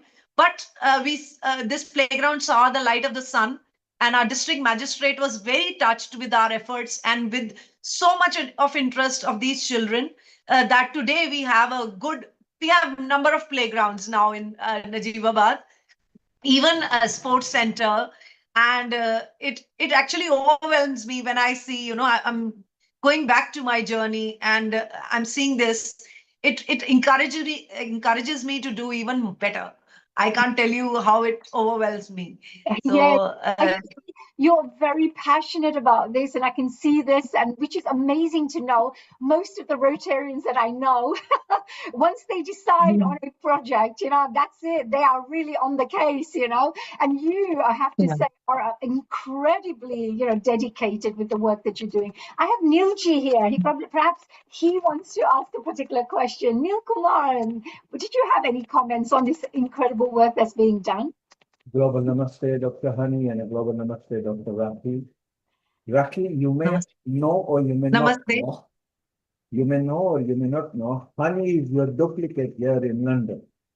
He took a gang of people in London to clean the river. He took a gang of people in a park to clear London. And he vociferously advises people to plant a tree, whether in the school, home, garden, or in public. So I can see both of you, maybe at a similar time, then this was 2, 3, 4 years back, doing the same stuff. So you two, women empowerment, should be bringing this on. Rakhi, we are very proud of you that from being in the doldrums, so much, listening to your mother, going to a place, looking at the yonders, and suddenly the idea came and you did that. You should constantly keep in touch with Hani because she loves exactly what you are doing. So congratulations, and you are both part of it. Hani is a senior member here at Healing Our Earth, but you are also now a family of Healing Our Earth. Keep on doing good work, and kudos to women in power. Thank you. Oh, thank you, Nilji. Nilji is always very, very, very supportive of all the work that we are doing, especially in the field. Thank you so much. And what you're doing is very much, I'm very passionate about, because I do this myself. I go and clean the river banks.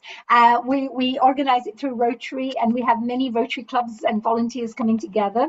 And we partner up with locals, like the local library and the local council.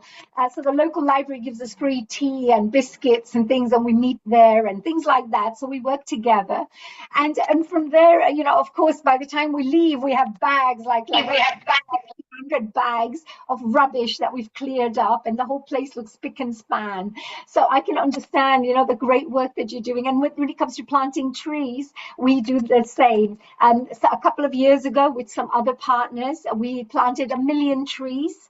And that was with various, with Art of Living, International Association of Human Values, Climate Action Now. Some various organizations came together, and we were, of course, Rotary, as part of Rotary, came as part of it. But 1 million trees were planted, and that was really good, and created jobs for people who now plant and then look after those trees for 15 years afterwards, to ensure that those trees are nice and steady. Like your one, it's nice and steady. It's grown to a point where you can now give shade. And I just say, incredible work. Playgrounds are so important for young people. They need a space, to express, to bring out their skills, to connect and with other friends, etc. Otherwise, the children will go off on the streets and get into wrong kind of areas. So by keeping children, the phone, they're hooked onto the social media and the phones. Yeah, they need to go out. Yes, and look, many years ago, all young people were connected to nature in such a strong way. Nowadays, they're connected to technology rather than nature. Nature is the thing that cleans their aura, keeps them healthy, etc. So, Rakhi, I just wanted to ask you, I know that you came out with such amazing things, and you told us about what inspired you to do this, but what are you looking to do next? What are you looking to move this towards, this beautiful vision? At present, I am collaborating with the news channel, the national news channels, for my opinions on women rights and other issues. I speak about whatever I want to say, whatever my stand is. People think that I'm going to go for politics, but that is a very minuscule thing for me. I think my goal is to be, this is the purpose of my life. And if tomorrow I feel that I need to go into politics to complete this purpose of my life, then be it. But otherwise, I'm not into that. But right now, it's about, teaching the youth. My concentration is fairly towards the youth because I want, they are the ones who are following me the most. And I get a lot of correspondence from them. Recently, some guys from the college, they came and they said there is a heritage fort and we want you to be a part of it to clean that. So I was so happy that, the children, the youth is thinking about such drives. And I gave my 100% and we actually cleaned that fort. And this July, again, we'll be planting 1 million trees. Why? Because we don't plant during the environment time, the environment day time, basically. It's very, very hot and very the 70% of the trees are likely to die.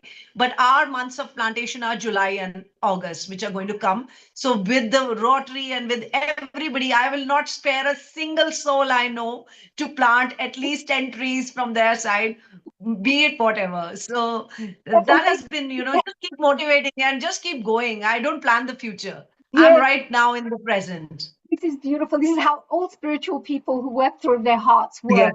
They work on the Yes. present. We have Bhavesh Vegja here again. He had a fantastic suggestion of how to get you working and multiplying your efforts. Bhavesh, would you like to share what suggestion you have for Rakhi ji? Yes, Rakhi ji. I've been in Rotary since 25 years. And what I have seen is you're doing an amazing work by yourself. But I would suggest that if you can join with a company who has a CSR, that is a corporate social responsibility. That is the fund every company. I know. Yeah. So that you can use that money. See, I think you don't want to take a donation, but this is not a donation, but this can help you to multiply your effect very fast, and you can make changes as if you have a background of money, you can do changes very fast. Yes. Yes. Thank you for the suggestion, and I'm actually onto this idea already. Right. Okay. Thank you. That's fantastic. Thank you, Bhavesh. And of course, the CSR, the people with the CSR, they're looking for projects to fund anyway. Yeah. They're looking, where do we spend this money? Where do we, invest this money in the best way? And by looking at the kind of incredible work you're doing and the really impactful work that you're doing, If you allow me, I can give one example. If you allow me, Yes. we have a CSR of SBI right now. And we have this last year, we have distributed 40,000 sanitary pads to the girls with the help of SBI. SBI's State Bank of India CSR fund. We have distributed 40,000 sanitary pads in a year to the needy girls in the villages surrounding to Rajkot. Yes, that's great. So you could partner up. So we don't have to go for a donation. We just have to implement the work, and we are the bridge between CSR and the needy people. Yes. Yes. Maybe I can take your advice after the meeting. If your number can be shared, we can talk about it in detail later also. Yes, Yeah. great. And of course, just to let you know, Bhavesh, Dr. Rakhi Anand is a member of the Rotary E-Club of Winter Haven, which is Florida, USA.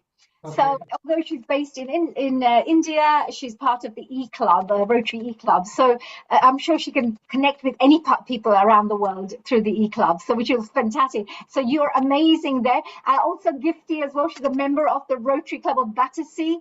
They do a lot of work like this for women. You never know if you guys can connect together, and maybe Gifty can also come on board and support your women there locally. I think this will be great for the women empowerment side. I'm sure This is the Rotary platform is great because this is a great place to interact, to connect, to multiply our efforts as well. I think this is the most important part. Absolutely. Thank you to Anil Ghai, who actually introduced Rakhi Agarwal. Later, we will be speaking to this really amazing man as well. He's doing, oh, here he is. We can see a little bit of him there. He's going to join us a bit later because he's on the train platform somewhere traveling.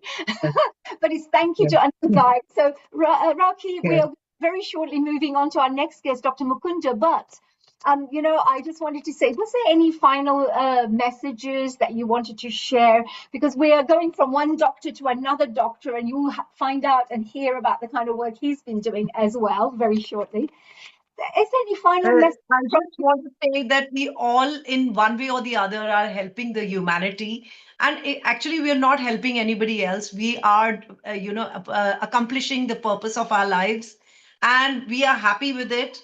And we just want to keep going on. And it's lovely to meet such wonderful people through the globe, through you people, through the Rotary Club.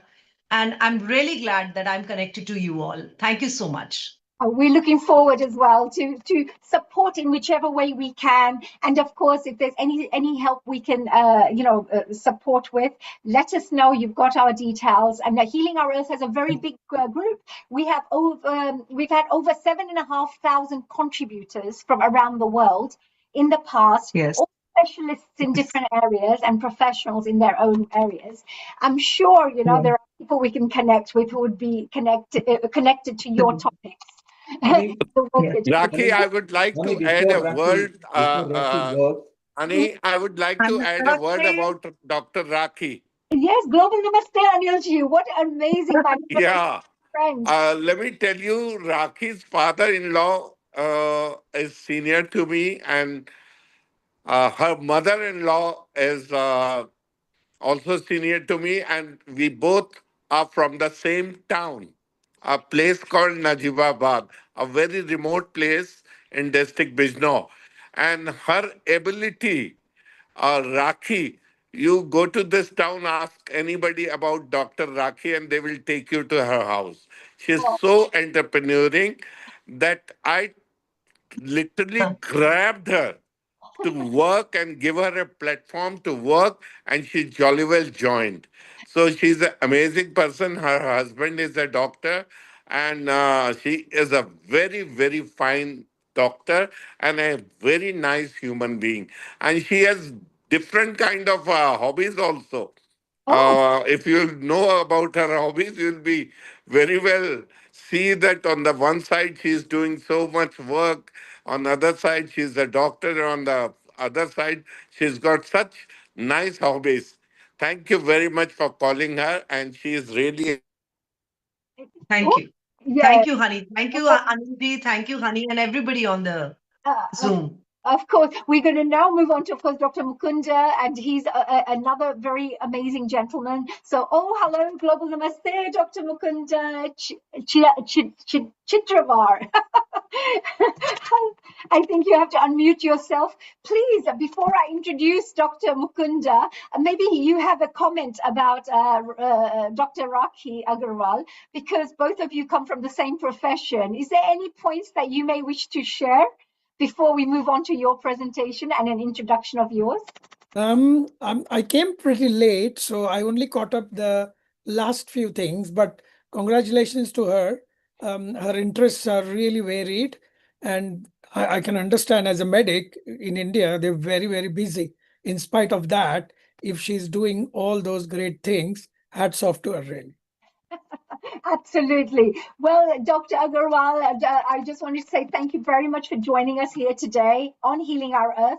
We're looking forward to doing many more projects with you, or supporting you in whichever way we can.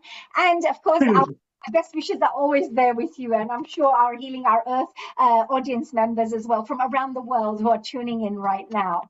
So, Global Namaste. Thank you so much, everyone. Thank you. Thank you. God bless. Thank you.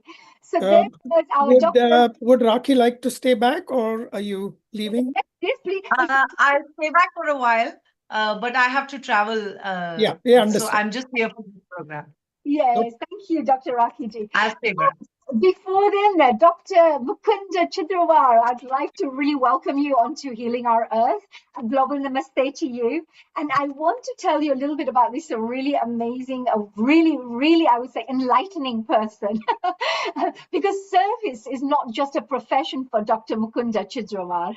It's a lifelong mission. A highly accomplished surgeon with MBBS, MS, and FRCS qualifications. He served with the UK's NHS for over 3 decades until 2021. He's transformed thousands of lives through expert and compassionate care. That's the interesting part. His journey with Rotary began in Rotaract, so he was a tiny tot at the time, where he held key leadership roles and evolved into an extraordinary Rotary career. He has served as president of the Rotary Club of Walsall. He's been a district governor of Rotary District 1210 and currently serves as assistant regional Rotary Foundation coordinator for the Midlands in Rotary Great Britain and Ireland. He has also been instrumental in founding new Rotary clubs, strengthening global service networks, and through the global grant projects, which have exceeded more than $350,000, his work has delivered a life-changing impact ranging from heart surgeries and dialysis support right through to eye care, water conservation, and large-scale women's cancer screening initiatives. He's a visionary leader. He also founded the world's first international Rotary E-Club, which was District 1210, and he's connected members from across multiple countries and continents, which he's really great at doing. Supported by a family deeply rooted in medicine and service, Dr. Mukunda continues to inspire through his commitment to humanity. He's not just a surgeon or Rotarian, he is absolutely service in action. So I just wanted to say and thank you for joining us here today. Recently, he had also come to support some youth programs that we had staged, which is relating to the International Children's Peace Assembly.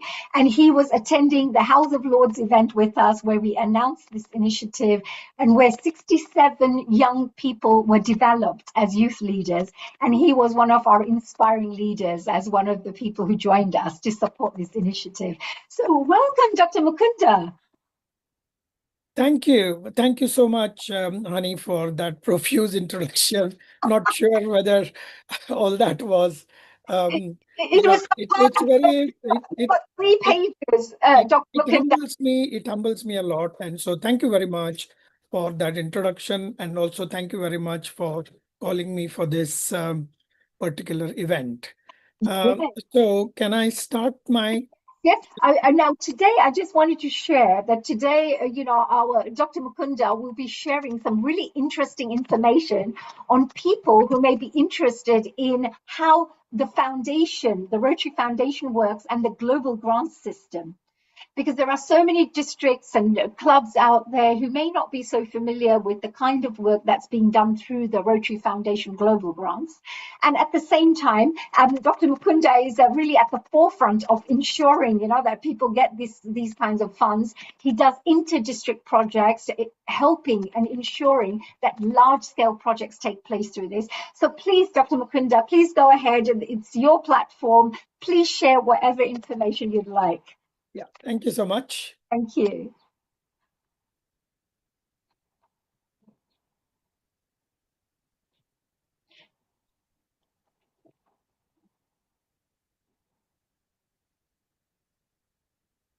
Right. So thank you very much.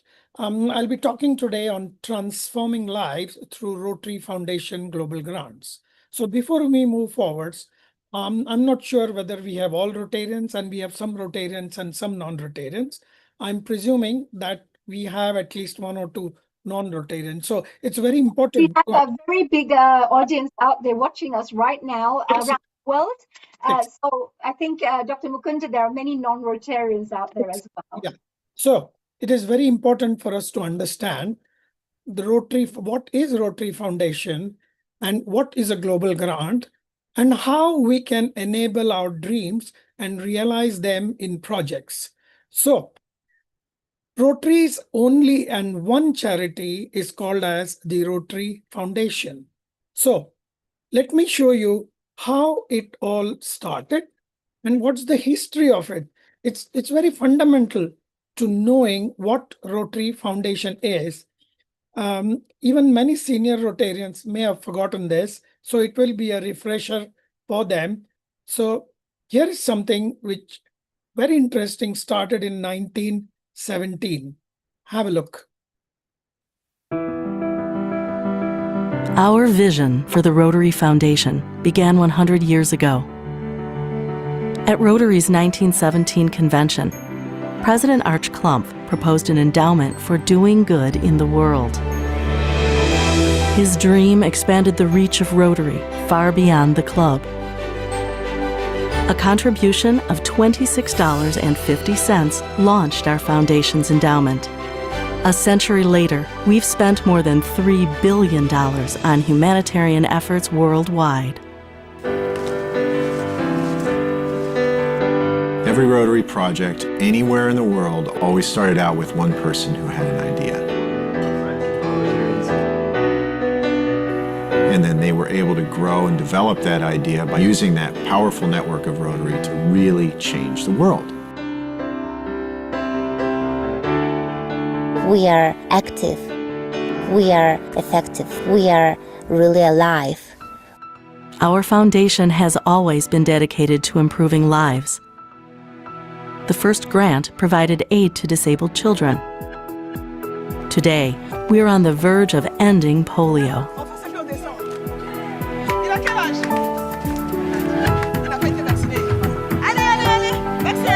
Et lorsque je vois une mère me sourire après avoir donné le vaccin à son enfant, cela comble ma journée de joie. Parce que j'ai la conviction que cet enfant ne sera jamais handicapé. Without Rotary, this polio campaign wouldn't be anywhere. And the incredible effort that's been made from the very beginning is really unprecedented.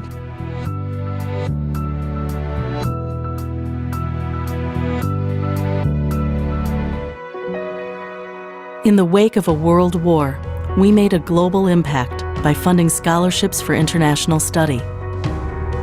Today, we train the next generation of global peacemakers. The Rotary Peace Fellowship takes people who have the desire to learn and gives them that opportunity. Good intentions alone are not sufficient. This is one of the most important things an international organization like Rotary should do. We all see this as a passion. We've got to do something for change. Not only for young people today, but of tomorrow. Rotary is dedicated to personal and professional connections, so we created Group Study Exchange to build international understanding. Today, our foundation supports vocational training teams around the globe. You turn the dial until this color matches this color. The BTT program allows people to bring specific skills to improve another country. Rotarians wanted to broaden their impact, so our foundation began funding their projects. A decade later, we began supporting larger projects to address health, hunger, and other humanitarian needs. Today's large-scale grants are measurable and sustainable. They allow us to tackle humanity's greatest challenges.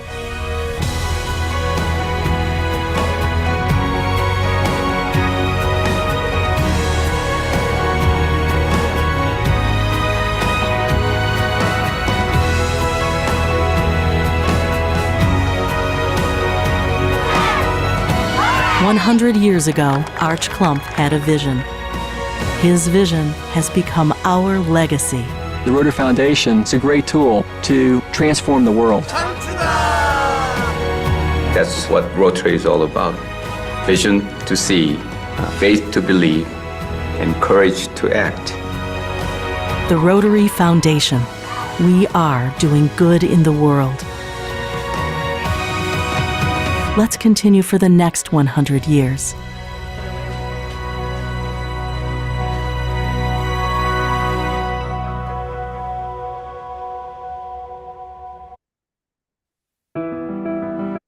I hope this video was audible, honey. Yes, I could hear. Yeah, very, very useful information. Excellent. So moving on to Rotary Foundation and its story. The fact is, over $1 million are spent every day on the following things: Polio Plus, district grants, global grants, disaster recovery grants, program grants, and healthy communities development.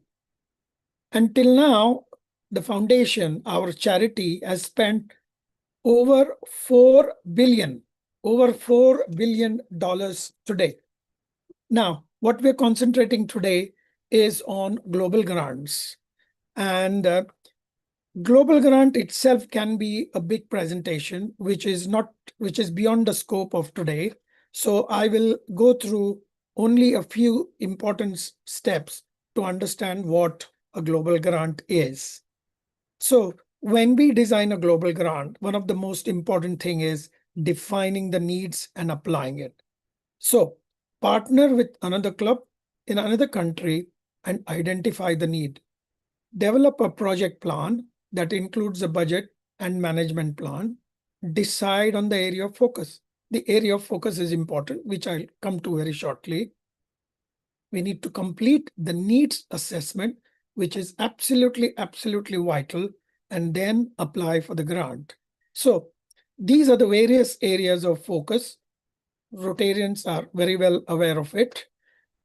Disease and disease management, maternity and childcare, basic education, community economic development, environment, peace building, and conflict resolution.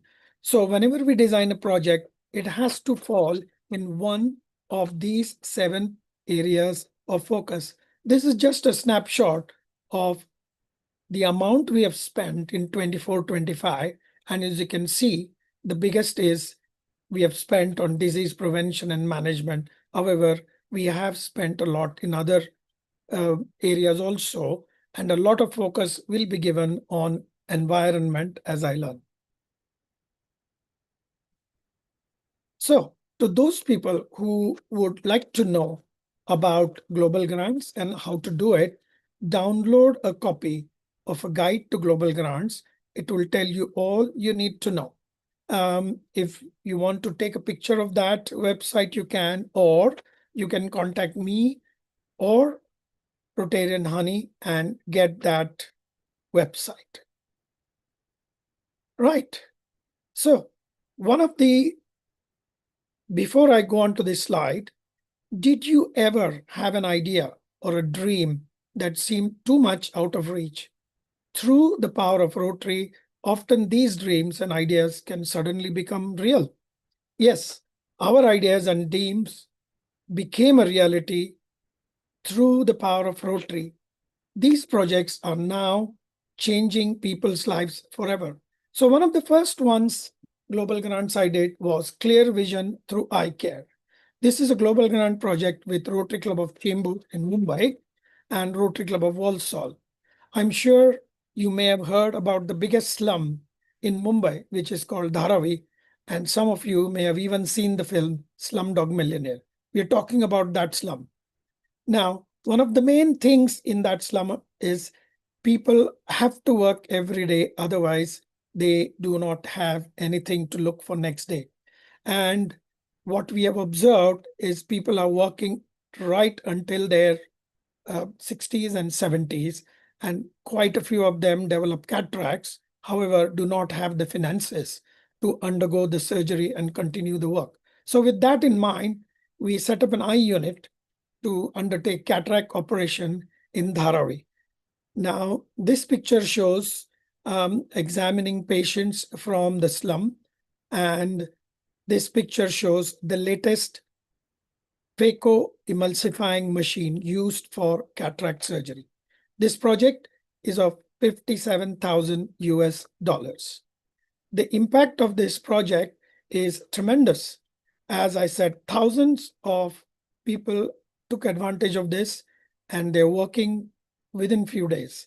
And this has changed the economy of the place, and people are ever so grateful to us. The second one is about touching little hearts. Those in India may be aware of it. But what is this project about. To give a brief idea, congenital heart disease affects roughly 8 to 12 in 1,000 births in India. This translates to 200,000 to 240,000 new cases every year and accounts for 10% of all infant deaths. So early detection and surgical correction are very important to save lives. This global grant was between Rotary Club of Bombay West Coast and my club.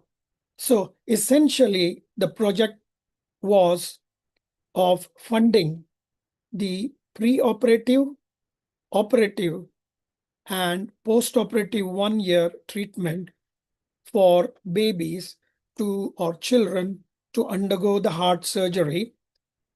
The funding was for that, and these were carried out at Kokilaben Dhirubhai Ambani Hospital in Mumbai. The project was of 90,000, and the first lot of 90 children of varying ages were treated, and this was strictly on the merit of the urgency of the heart condition and, of course, the parents' financial condition. So to show you a few pictures, this is a baby who has just undergone a heart surgery in an intensive care.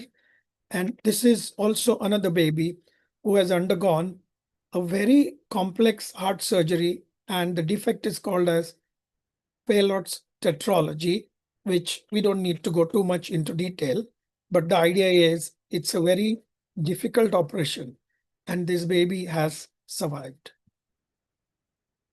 This is a slide essentially to show you the impact of this project. Look at the smiles on the faces of moms and the relation. All these children have received a new lease of life, and the families are ever so grateful. Many families have only one child, and as they cannot afford getting this done in private, for them, this has been a huge, huge support. They are all ever so grateful, and children from all over India have been operated, and the name of Rotary is now known in all those towns and villages where the children come from. Right. We come now to the next one project, which is called as Wellness for All in Holy Cross Hospital in Kalyan. Kalyan is a district place near Mumbai. And in this place, many patients were dying from kidney failure. And one main reason was there was lack of facility for kidney dialysis units.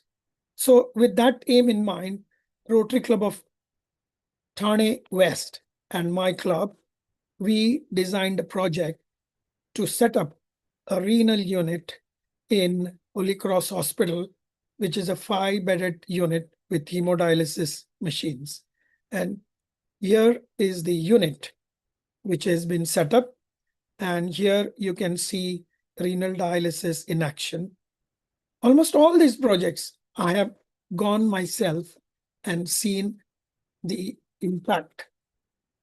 And it is also important when you do a project, you go there and see for yourself how our dreams and ideas are coming into reality. The satisfaction and peace you get is just tremendous. This is another very interesting project, check dams. Maska is a region not far from Mumbai in the hilly and mountainous regions of Maharashtra. In the monsoon, the water just seeps away and goes into the sea. And what is left for the summer is a very difficult one. There is lack of water, the livestock suffers, and importantly, the farmers cannot do the second or the third crop. So with that in mind, we thought we designed a project with Rotary Club of Thane West to build check dams. So we built around 200 check dams. These are small dams with starting from the top to below, and this diverts the water into a reservoir, which you can see here. And what that has done is it has given a new lease of life to this region. Livestock now get water. Water is now available so that the farmers can do 3 crops in a year. Economy of the place has changed completely. More importantly, the migration of villagers to the city has stopped.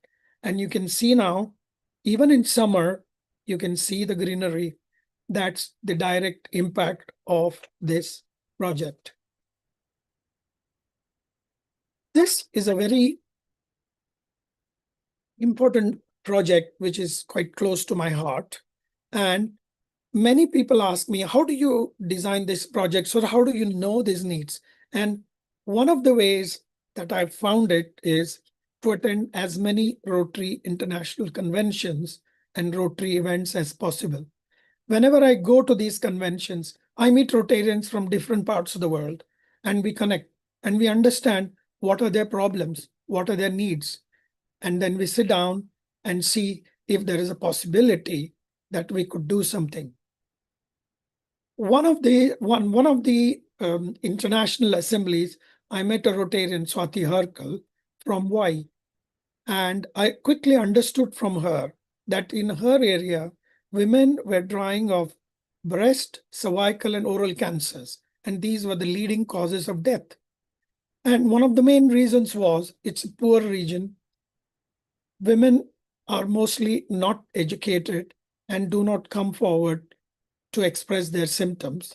And in many of the communities, women's health is only a second or a third issue, which is a very sorry thing. So we decided that we have to do something to solve this problem.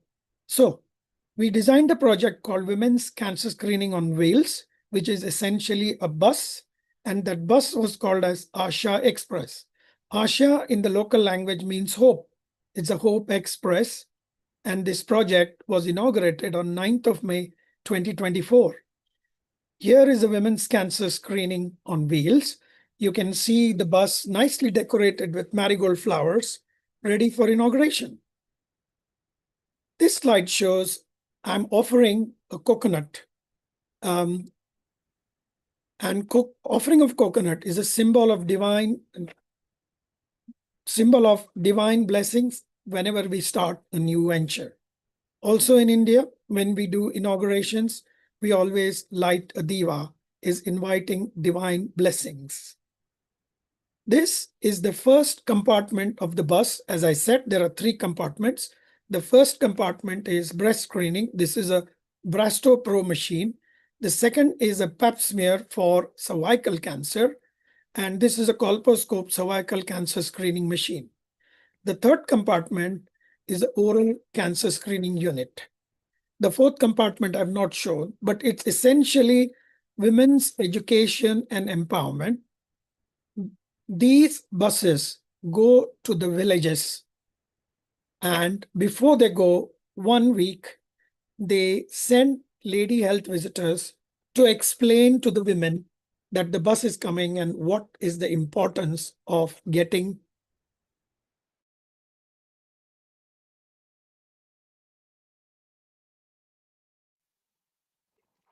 Oh, I think we've just lost our dear Dr. Mukunda, but let me share some of this amazing work that he's been doing. I think he's been absolutely somebody who hello.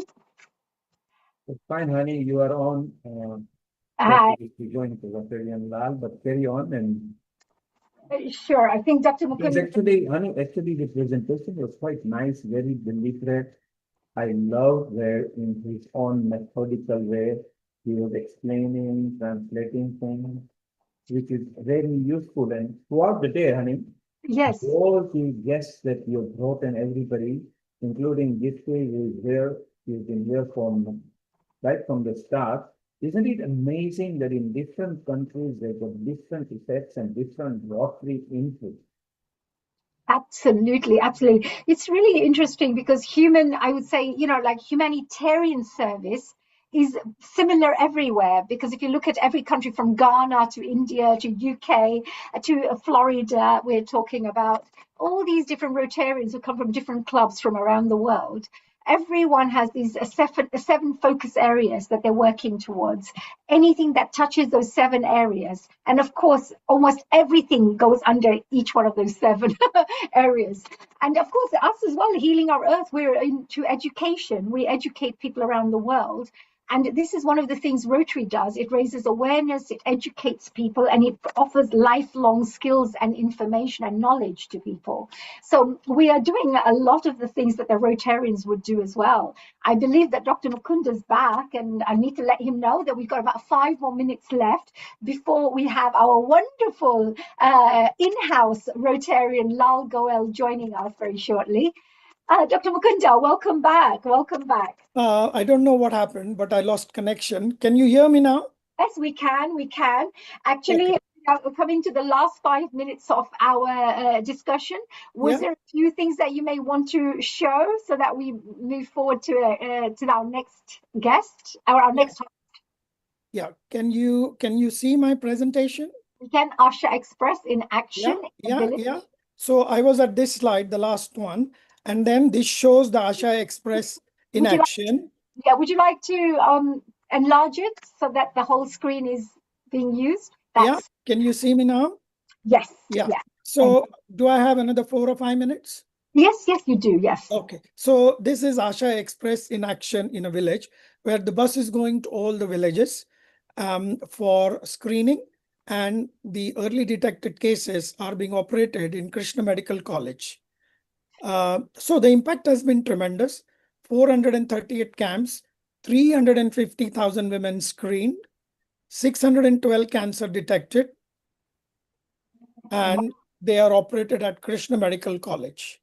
Yes, wow, it's amazing, isn't it? The last one which I wanted to show you was the neonatal intensive care, and I'll wrap it up pretty quickly.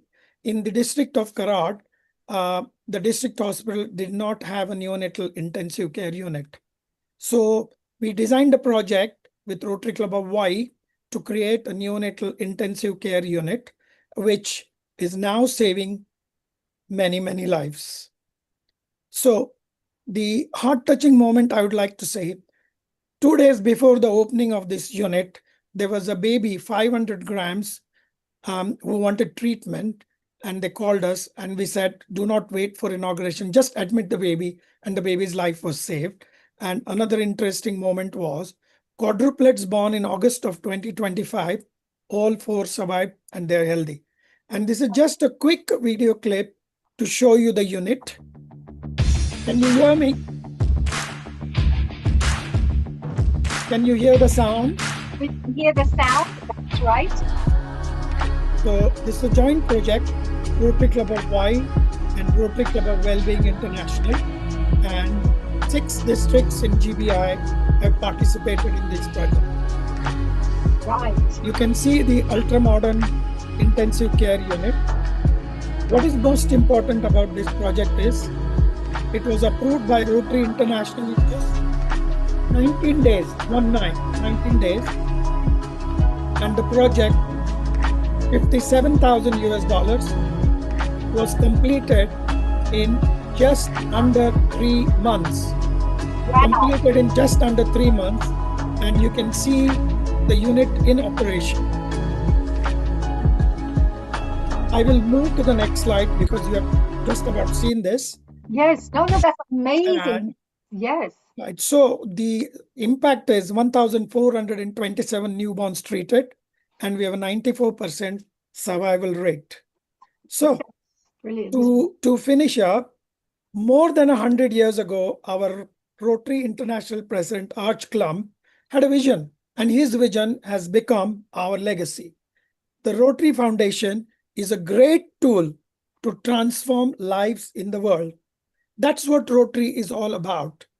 A vision to see, a faith to believe, and a courage to act. Let us continue to do good in the world. This is the power of Rotary, the power to do good in the world, and power to change people's lives forever. Oh my God. Let's continue to do good work. You can make a difference. Thank you. Thank you so much. Dr. Mukunda, that was amazing. Could you please stop the share if that's possible? Thank you. Yes. Yes, thank you very much. And Dr. Mukunda, I have to say that was a really, really educational, very, very, very important presentation that you shared, especially because so many Rotarians, or so many Rotary clubs and districts are connected right now, watching this program, as well as non-Rotarians, and they will be watching this program in the future as well. So this information that you have shared will be helping so much more good work being done, because more Rotary clubs will feel, I think, they have the confidence to be able to apply. And now that you've shared the kind of projects, impactful projects that you could generate through these funding, I just wanted to say you are a real true inspiration. Before we finish and move on to our Lal Goel ji, who is going to be coming on in the next minute or so, I just wanted to ask you, why are you so passionate about Rotary, dear Dr. Mukunda? Yeah, this question has been asked many times, but I'm acutely aware of the time. But to tell you very quickly, I come from a city of Mumbai, from a very modest middle-class family, a family of 5 living in 2 rooms, and I did not have a place to study, so I had to study in college.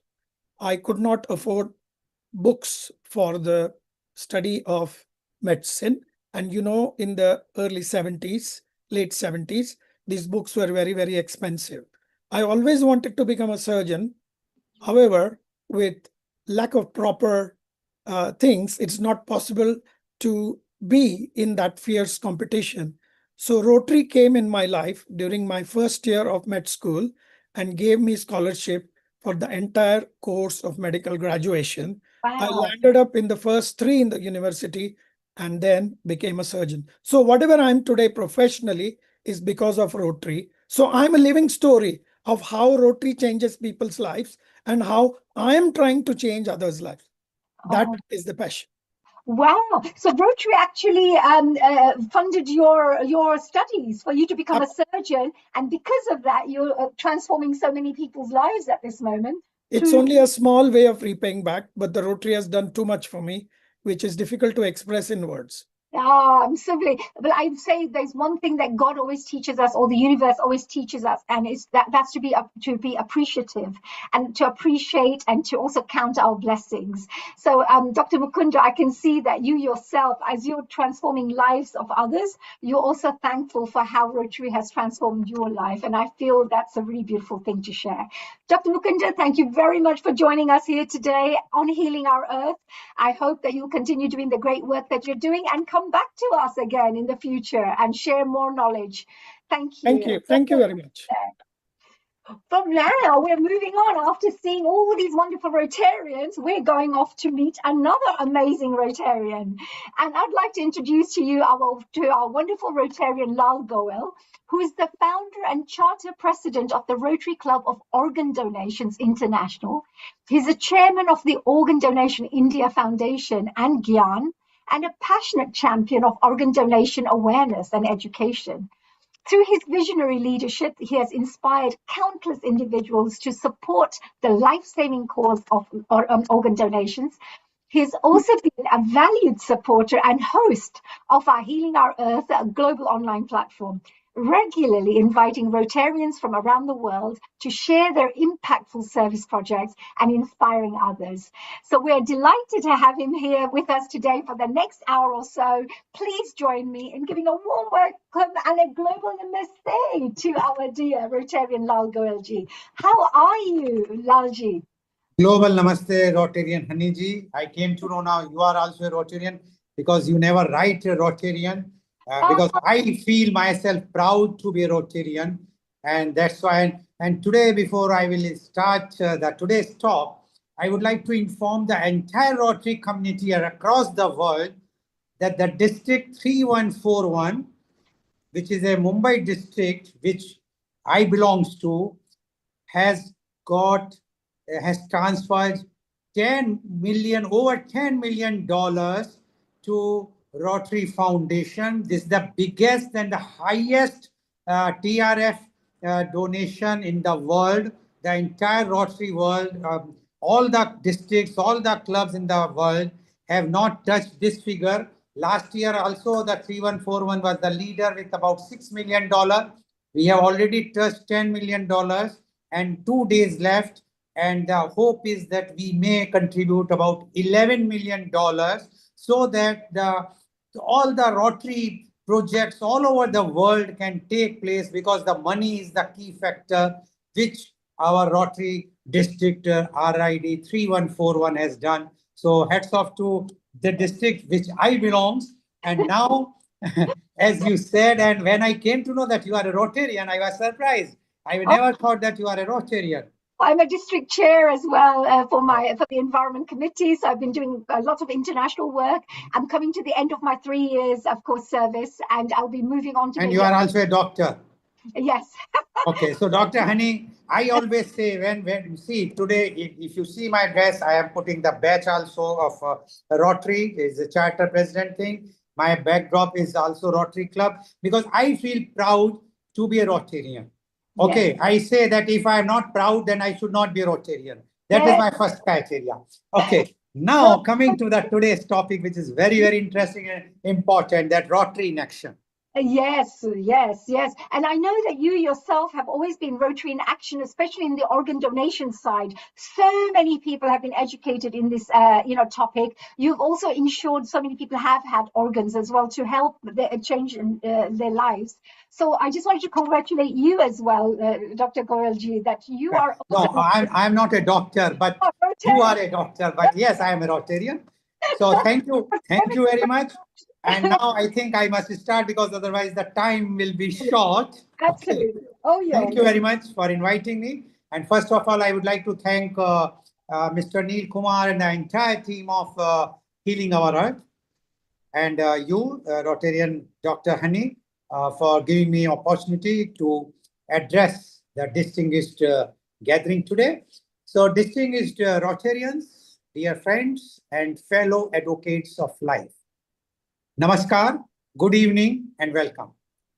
It is a privilege to join you today, live from Healing Our Earth, London, to speak about a cause that is close to my heart and reflects the very spirit of Rotary organ donation. Tonight, we gather under the banner of 3 powerful words: service, action, impact. These are not just words. They are the values that have guided Rotary for more than a century and continue to inspire millions of people to create lasting change in their communities. Service above self. Rotary's motto, service above self, reminds us that the greatest purpose in life is to serve others.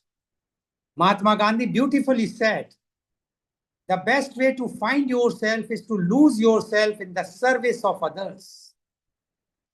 Organ donation is perhaps one of the purest expression of that philosophy. It is an act of selfless service that allows one life to give hope to many others. In organ donation, service is not symbolic. It is life itself. A donated kidney can free someone from years of dialysis. A donated liver can give a parent another chance to watch their children grow. A donated heart can give someone a second chance at life. One organ donor can save up to 9 lives and improve many more through tissue donation. That is the power of compassion. That is Rotary in action. The challenge before us. India has made remarkable progress in organ transplantation, yet the need remains enormous. More than 5 lakh patients are waiting for life-saving organ transplants, while many die every day because a suitable donor is not available in time. This is not simply a medical challenge. It is a challenge of awareness, education, and family conversations. People do not refuse organ donation because they lack compassion. Very often, they simply lack information or have never discussed their wishes with their loved ones. That is where Rotary can make a lasting difference. The Rotary Club of Organ Donation International, Service in Action. The Rotary Club of Organ Donation International, RCODI, was founded with a unique vision to create a Rotary Club dedicated entirely to promoting organ donation awareness. Our mission is simple: to inspire more people to pledge their organs and ultimately save many lives.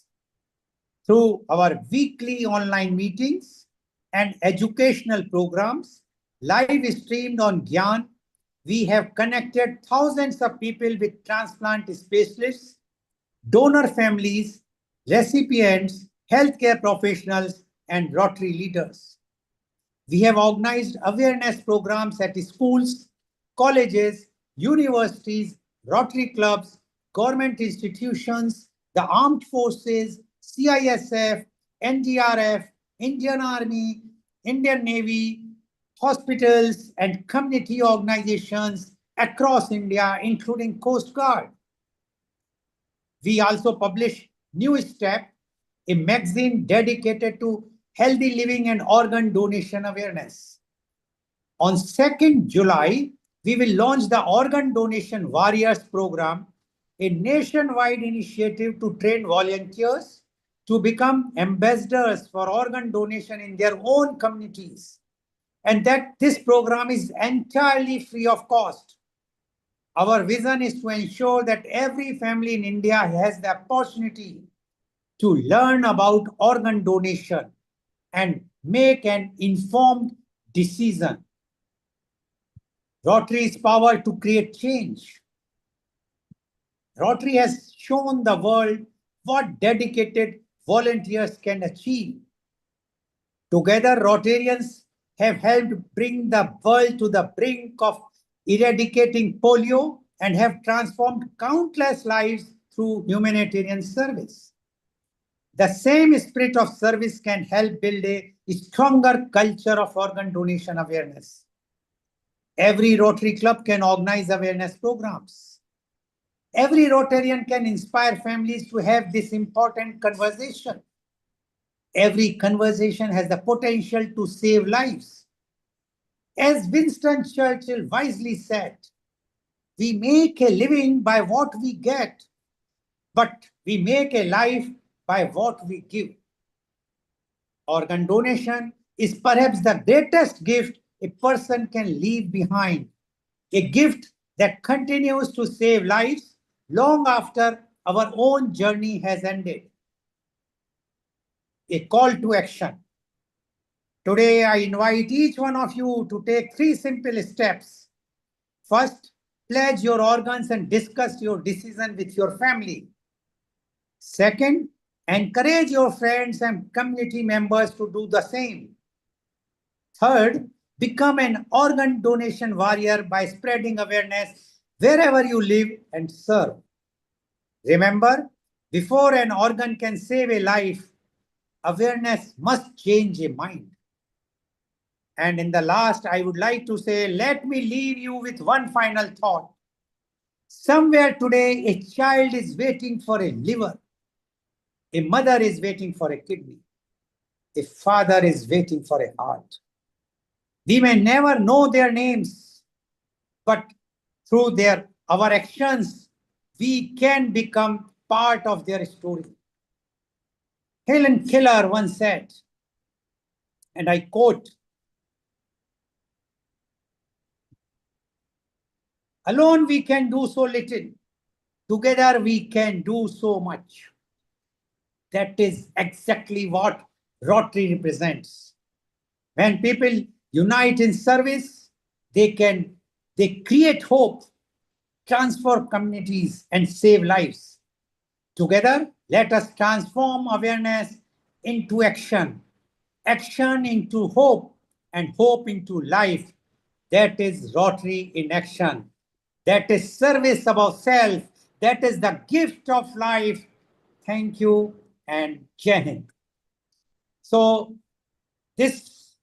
some thoughts which I have kept in front of you, which I thought that I must come out and tell you about what Rotary is. And I'm very happy to inform you all, today was a Shukriya or a thank you or the award giving ceremony of the District 3141, where they declared that they have already crossed $10 million for the TRF Foundation, and our club got the Diamond Award. This is the second row. The last year we got the Platinum, and this time Diamond Award. That hats off to all the members of Rotary Club of Organ Donation International. They are from across the world. Because of them, today we got this award. Now I would like to bring my panelist guests, if they can come to the screen, because Namaste, Rtn Lal Goel. Wonderful. Yeah, global namaste, global namaste. Congratulations on getting the award second year in a row. There is a guest here who is not naming himself, but I know him. Rotarian Dr. B. Arumanga Pandian. He is popularly known, everybody known him as AP. Okay, I can locate an AP person here, so I will try to. Please. Over to you, Rotarian. Yeah. So the AP is his pet name. Everybody is loved in the South India very much, and he is Rotarian Dr. B. Arumanga Pandian. He is the past district governor of Rotary International District 3212. I beg your pardon, 3212, and he's joining from India. Welcome, past district governor AP, on this very, very important show of healing our earth on the topic of Rotary in action. Yes, you are there, so you are visible. Yes. Yes. Good evening. Good evening. Rotary greetings to all. We are from Rotary India. We are from the southern tip of India. My district is 3212, doing lot of service to the society. But in this juncture, I should appreciate Professor Rtn Lal Goel, who is the pioneer in this field. He is the only person working throughout the year for the betterment of this organ donation. For your information, in Tamil Nadu, in India, we are the pioneers to start these cadaver operations and these organ donations. A pioneer is a person who is sitting by the side of me. He is a chairman of these organ donation operations. Is Ms. P.K. Saravanan, Rotarian. We both are the service above self awardees from Rotary International for this tremendous service we have done. In 2011, at what you call in Tamil Nadu, we were the first person to introduce the cadaver operations. Up to now, 36 persons were benefited with heart and other organs. And he is in charge of all these things, because as soon as our Lal Goel ji spoken to me to deliver a lecture on organ donation, I thought he is the fittest person to speak on this issue. He is a person recognized by the Rotary International with the Service Above Self Award and recognized by the Tamil Nadu government. He is the person who started the what you call project by name, Do It, Donate Organs. Up to now, several thousands of the people have already donated with their forms and everything. He is in this field. He used to take forms and for donation forms, and he used to give to the current authorities, the medical authorities. He is a person doing all these things. That's why it is fittest person, and he will speak to you. Okay, thank you very much, AP. Rotarian Dr. Saravanan, correct? I pronounced yes. Correct? Okay. Yes. I'm not a doctor, in fact. Okay, you are like me. No doctor. Yeah, it's okay. Yeah. Fine. Greetings, sir. I actually came into this organ donations because of one very famous doctor, Dr. J. Balasubramaniam, who is a nephrologist who has carried out more than 450 renal transplants in the southern districts. Who is a pioneer, and he is my inspiration. Right from 2009, we started creating awareness on this subject. But by 2011, we started coordinating. We were giving social coordination in carrying out cadaver transplants. So when there is a brain dead patient is there, the southern districts, almost we are covering 7 revenue districts. So mostly we get the call from the concerned hospital because they know that Rotary is doing this. So normally they used to refer the divert the call to me. Then what we used to do is we used to do all the coordinations, right from shifting the patient from the admitted hospital to the transplant center, then from arranging for the inquest reports with the local police department. Then police department, they will come and just IO, inquest officer will get all the necessary documentations done after discussing with the nominees. Then intimation, giving the information with the government body. Then they will allot whom to be given, which organs to be given to whom. That will be decided by the government. So we have to coordinate a lot of things because southern districts, we were having only renal transplant centers and we were not having any liver or heart or lung or those things were not available down south. So we used to coordinate in such a way that institutions from Chennai, they used to fly from Chennai to Thoothukudi, which is the nearest station to us. And we used to coordinate all these things. And at one point, they all will enter into the theater and they start doing the harvest. So once the harvest is done, for that coordinations, we used to create green corridors so Yes. that this heart or liver or lung, whichever they take, has to be taken on the road because the airport is almost. Rotarian Sarvanan, what you are doing a great and very noble cause.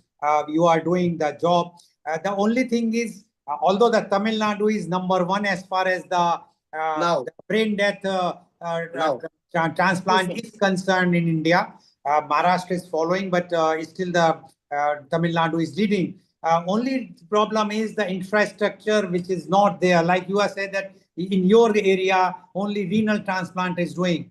And as per the NOTO report also, so many districts, so only 15 to 16% district headquarters in India is having the transplant or retrieval facilities. So I think the Rotary, which is doing great job, and yes, as you are involved, many are involved. And I met AP in ISRO's program in Kerala. It is there next to Kanyakumari, where I went, and he was kind enough to accept my invitation, and he came and he was there on the program. So the thing is only that if Rotary can do far more than what we are doing, because right now our aim is to create the awareness, because we can create the awareness.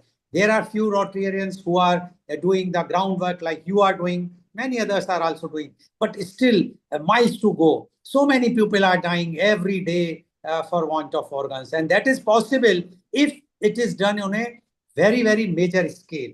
And that's why under the Rotary Club, we are introducing, launching on 2nd of July, this Rotary Organ Donation Warriors program, in which we will train across India, anybody above 18, free of charge, we will tell about organ donation, what is brain death, what is green corridor, as you are mentioning, everything we will tell, everything. It will be online programs, no expenditure at all. The advantage is if a person I've come to know about organ donation himself, then he would like to pledge the organs himself or herself.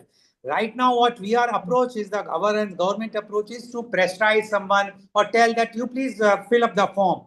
But by merely filling the form is not serving the purpose. And that's where the Rotary role is very important. So thank you, Rotarian. I wish to add one very important point. Yes, please. See, we did some 8 cadaver transplants locally, of which 16 people were benefited with eyes and 16 with kidneys and 8 heart valve, 4 liver and 2 live heart transplant. This was happened. But one lady, she's from a very poor family. Her husband was an electrician who died 5 years before. So 2 orphan children were there. We totally adopted both of them. We gave them education. And the girl child, we even for the marriage, we gave all the support from Rotary. and the boy was in the 8th standard. We were continuously making a follow-up, and when he completed his 12th grade, what we did is we approached him and we asked him what he wanted to study. Yeah. And he said he wanted to become a computer engineer. So we approached one of the past district governor who has a institution, engineering college, and he offered, based on our request, he offered a seat for this student, and he joined BE Computer Science, and all the 4 years totally together, his course fee, accommodation, food, tuition fees, hostel, inclusive of it comes around 6.5 lakh. And this was sponsored by our past district governor, and he gave a free education for this student. He is Dr. Chinnadurai Abdullah, and he completed the course and he got selected in the campus interview. Then he joined a IT company. Recently, after 4 years now, we received a call from him that he joined a company in Muscat in Oman. So this is where the Rotary is very much required, and Rotary is doing lots of work. That's what I was telling, because before you joined, that today our 3141 district has achieved a remarkable target across the world for $10 million US for the TRF fund, which no one has achieved till now. And this money is definitely going to use for all these purposes what we are talking about. So thank you very much. We have also covered more than 25,000 students were given orientation on organ donations. Yeah. So this area where this club can spread across the message. Yes, I will tell you. Recently, we were at Pondicherry along with Rotarian Hemlata Banjari, and we gave a lecture in a women engineering college in Pondicherry, Puducherry rather they say, and there two twins, sisters were attending that. They are the engineering student, and unfortunately, after after our lecture, about 1 month, 1.5 months after that, their father had an accident. He was a truck driver, lorry driver. He had an accident and he declared brain death. Because those girls were aware about organ donation, because of the awareness program organized by us, and they decided to donate the organs, and 3 lives were saved. So what Rotary is doing, creating awareness, doing services. So Rotary is always in action, and even if someone pledge also, the nominee has to take the call. But the only problem is that in India, because of we are in opt-in system, the pledging is not that enforceable. Because last year, if you see about 4 lakhs pledged, but there last year, now it is 5 lakhs across India as per the NOTO figure, and hardly even 1,500 people have donated the brain death people. So pledging is only the wish. Yeah, it's pledging is only the wish. Only the nominee has to take the call. Yes. So what I suggest, you just be there. We will be having other guests. Lalji, only one word. You want a what you call a organ warrior, organ donation warrior. You can take him as an organ donation warrior. Yeah, we will take you also. We want everyone to be warrior. I am there. I am already there. Yes. Okay. So thank you very much. Be there. We will take. So now I would like to introduce my next panelist guest, and she is Rotarian Hemlata Bandari. Rotarian Hemlata Bandari is the president-elect of Rotary Club of Organ Donation International. She is based in Chennai, and her plus point is, although she was earlier in the government, she was the airport terminal manager of Mangalore and afterwards in Chennai airport. But her best part is that even after the retirement, she's totally active, socially active, having lots of contacts, organizing programs every month, every 2 months, in universities, in colleges, in army, wherever, name it. So that is why she's there. So welcome, Rotarian Hemlata Bandari. 2 days left when you will be taking the charge. Rather, I will say the day after tomorrow, 12 o'clock in the night, you will be the president of Rotary Club of Organ Donation International. Rotarian Hemlata Bandari, your views on Rotary in action. Global Namaste to everyone. Every sunrise brings us a choice to be a bystander to the world's challenges or to step forward and shape the solution. Rotary has always chosen the latter. When we speak of Rotary in action, We are talking about a global family that does not just wish for a better world. We roll up our sleeves and build it. From giving the gift of sight to the blind, to ensuring clean water flows in remote villages, or advocating for the profound gift of life through organ donation, our presence is felt where hope is needed most. We turn compassion into local tangible deeds, proving every day that our collective energy is a force only for good. As our founder Paul Harris beautifully reminded us, whatever Rotary may mean to us, to the world, it will be known by the results it achieves. To truly understand our mission, one must look closely to see service in action. It's not found in grand promises, but in the quiet, life-altering moments, the smile of a mother whose child receives medical care, the dignity of the community, gaining fresh water for the comfort brought to the family in times of crisis. This is where our true impact resides. It's measured not in the statistics we publish, but in the heartbeats we study and the futures we secure. True service is a journey of selflessness that leaves an indelible mark on both the giver and the receiver. Echoing the timeless wisdom of Mahatma Gandhi, the best way to find yourself, to lose yourself in the service of others. Looking ahead, our path is clear. Together we can change lives. No single individual can solve the world's deepest vulnerabilities alone, but our diverse talents, professions, and hearts unite. Under the Rotary banner, our capacity to transform lives becomes limitless. Together we form an unbreakable chain of hope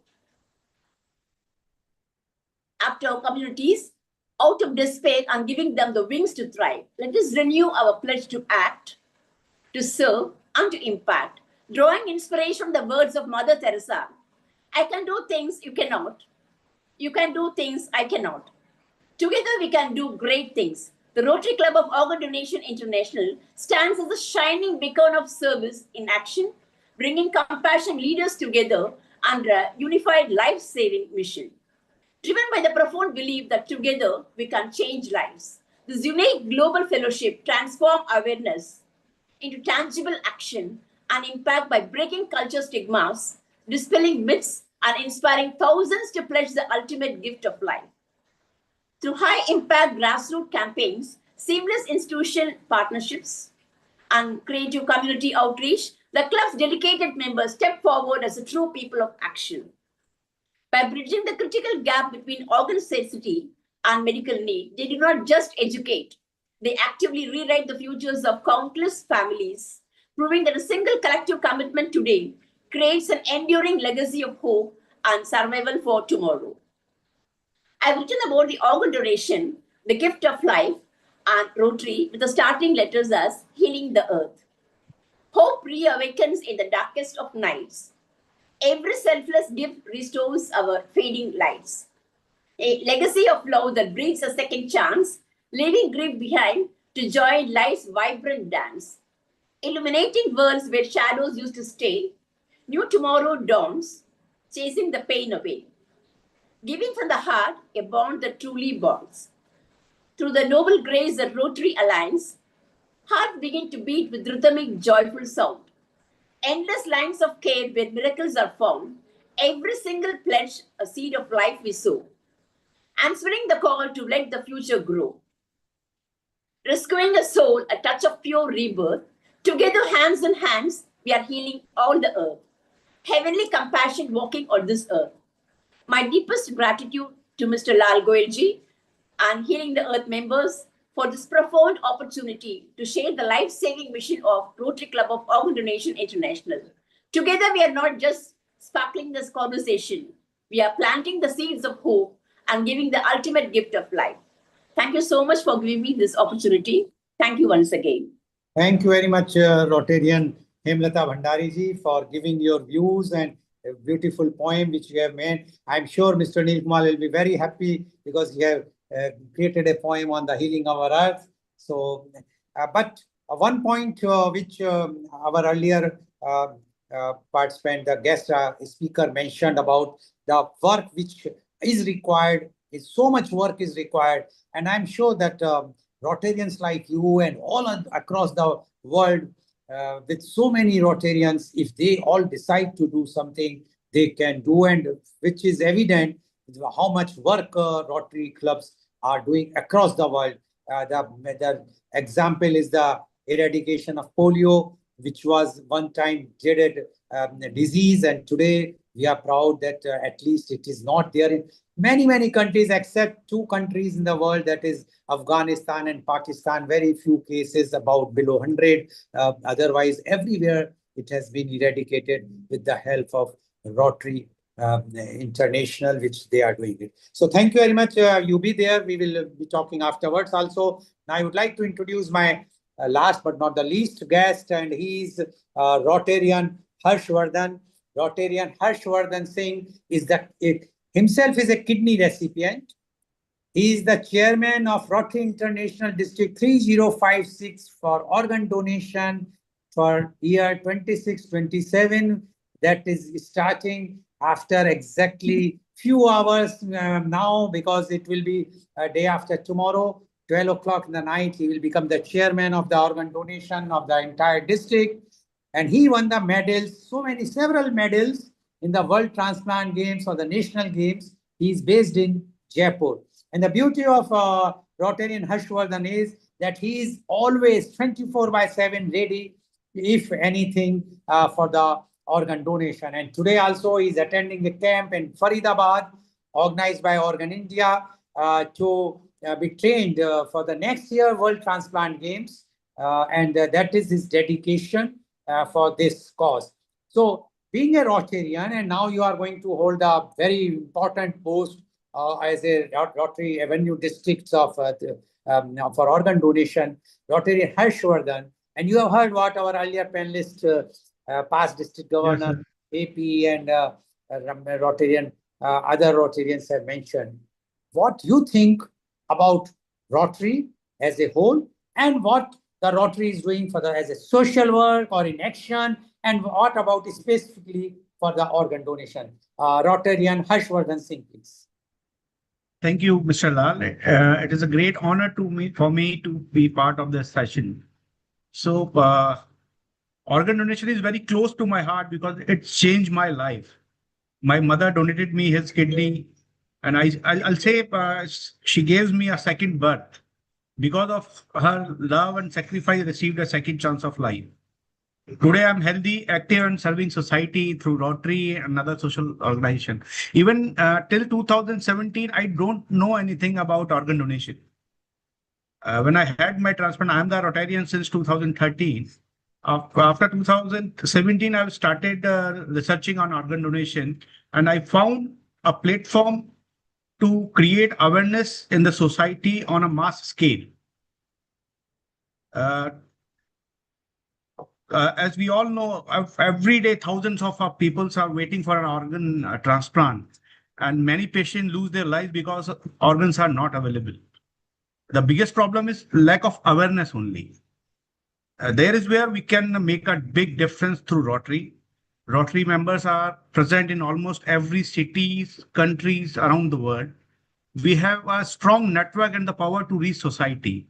I believe Rotary can play a major role in spreading the message of organ donation through awareness seminars, public meetings, social campaigns, and whatever the activities the Rotary is doing.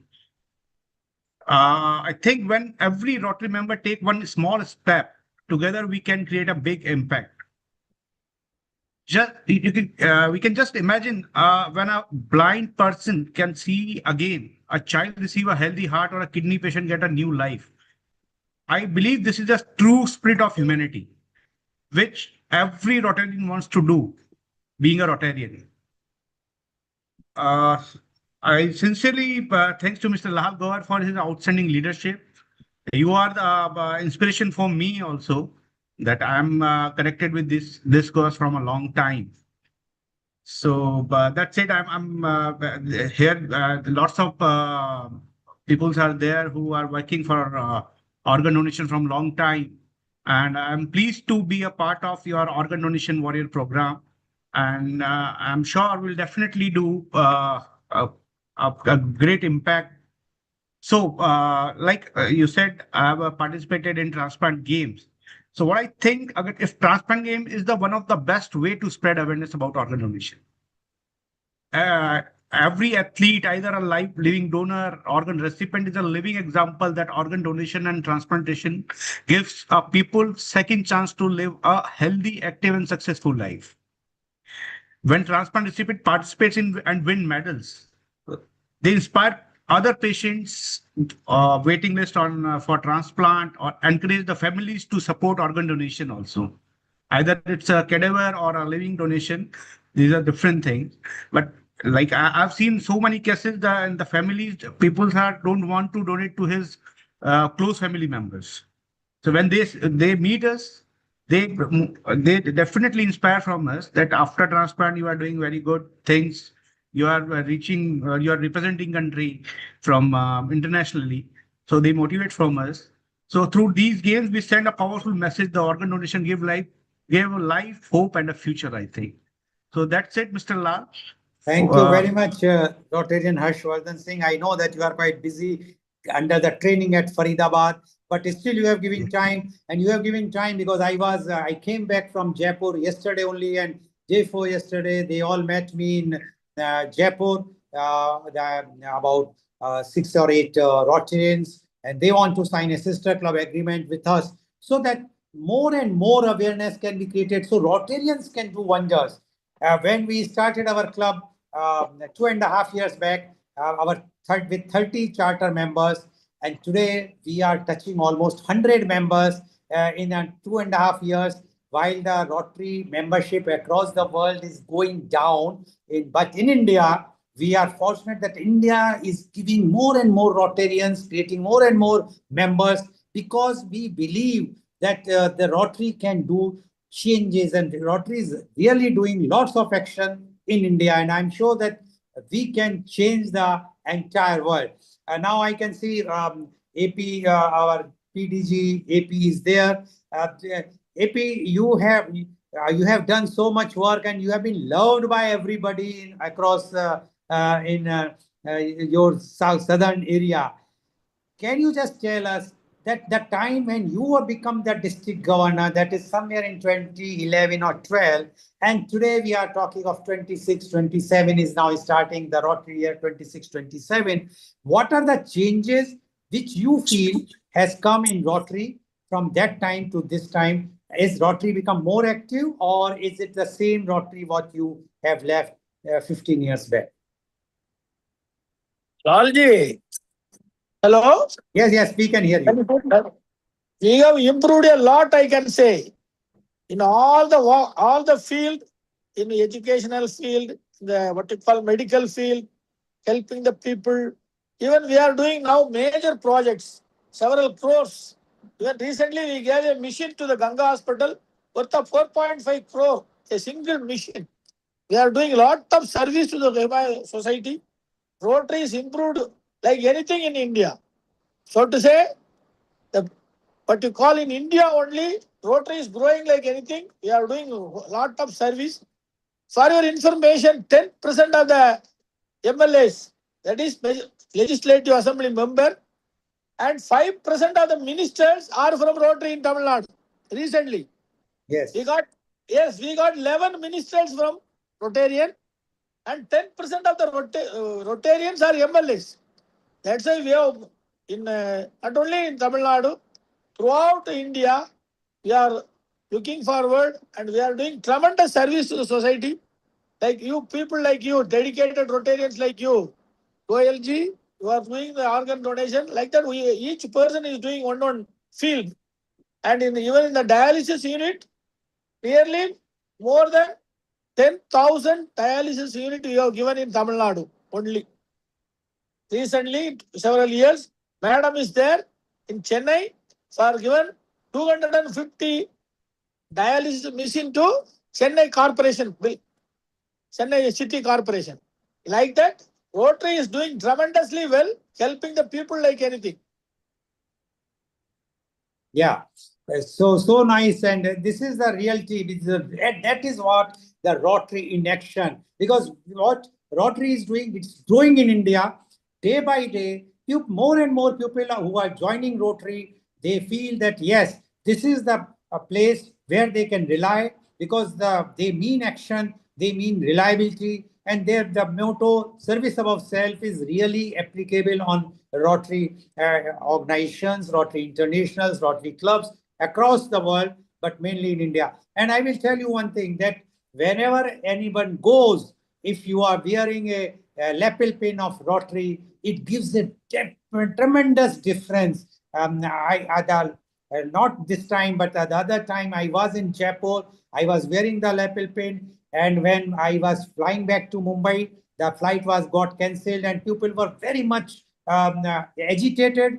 They get out, they surrounded the Air India officials, and then I just told them, see, look, after all, they are doing the service. This is not in their hand. And when they saw my lapel pin I was wearing, so they asked, what is this? And when I explained to them, they forgot about the fight and everything. They listened, because the authority which I got it is from the Rotary. It is not my aura or anything. It is because of the authority. And that's why I realized that it is very, very important that if you are a Rotarian, please show it. Like there is a proverb in English, when you love somebody, show it. Similarly, if you are a Rotarian, please show it. Please don't keep it under your this thing that you would not like to show it. So this is the power, and Rotary in action is, in my opinion, can do tremendous things for the information of all the viewers across the world, because this transmission is going across the world due to healing our earth. That Rotary CSR in India is the most reliable CSR for last 4 years. Everybody, all the top corporates want to route their CSR funds through the Rotary. And this is the credentials of Rotary. And this credentials of Rotary gives us that power. And I have seen, I went to Rotary Club of Leicester. I gave a lecture, and with me, Rotarian Kirat Mistry was there. He organized that lecture from UK, Leicester only. And he told me that, see, look, here maximum 25 attendants are there. That is the record. Unfortunately, on that day, it was 26. And when I completed my lecture, standing ovation I got. It is not for me, for anything. It is because the Rotary, they understood that how the Rotary is doing in a country which is not considered at that time, or any time the developed country feel that the India is not that developed. But when they came to know that how the Rotary in India is doing, they all stood up and gave the standing ovation. Now, this shows that the Rotary can do many, many things, and that is the power of Rotary and Rotary. Yes. So much, dear Rotarian Lal Goel. That was amazing. I just want to say a very big thank you to, of course, Lal Goel ji, because he's been contributing so much, and he's so passionate about the work that he does through Rotary. Also, Hemlata ji, of course, our wonderful Dr. ji, who's joined us as well, our special guests and contributors from India. Just wanted to say, keep up the great work with the organ donations, keep transforming lives, and keep inspiring everyone around the world. Thank you so much. Thank you, and global. Lalji, one request to Dr. Hani from London. Kindly visit us. Of course, I would love to come and visit you. Yes, please do visit us. For the conference or something, you definitely, a Rotarian from London, you should visit us. Okay? Absolutely. I visited the Rotary Club of Rajkot about a couple of months ago. So I look forward to coming to more Rotary clubs around India. Please do invite me. I will be there. Definitely. Our invitation is always there. Indians always are open and always invite. Yes, please visit us. I will get your number from Lalji. Thank you so much. So I will get your contact number from Lalji. You please do visit us, okay? Thank you so much. Now that moves us very swiftly to our next part. And of course, very shortly, we're going to be inviting dear Anil Ghai ji. He's absolutely really an amazing gentleman coming from India. He will be joining us literally in a couple of minutes. Before we start, I'd like to perhaps share a quick little interview from our wonderful lady. She is Anahita Harris, who came along last time to speak to you.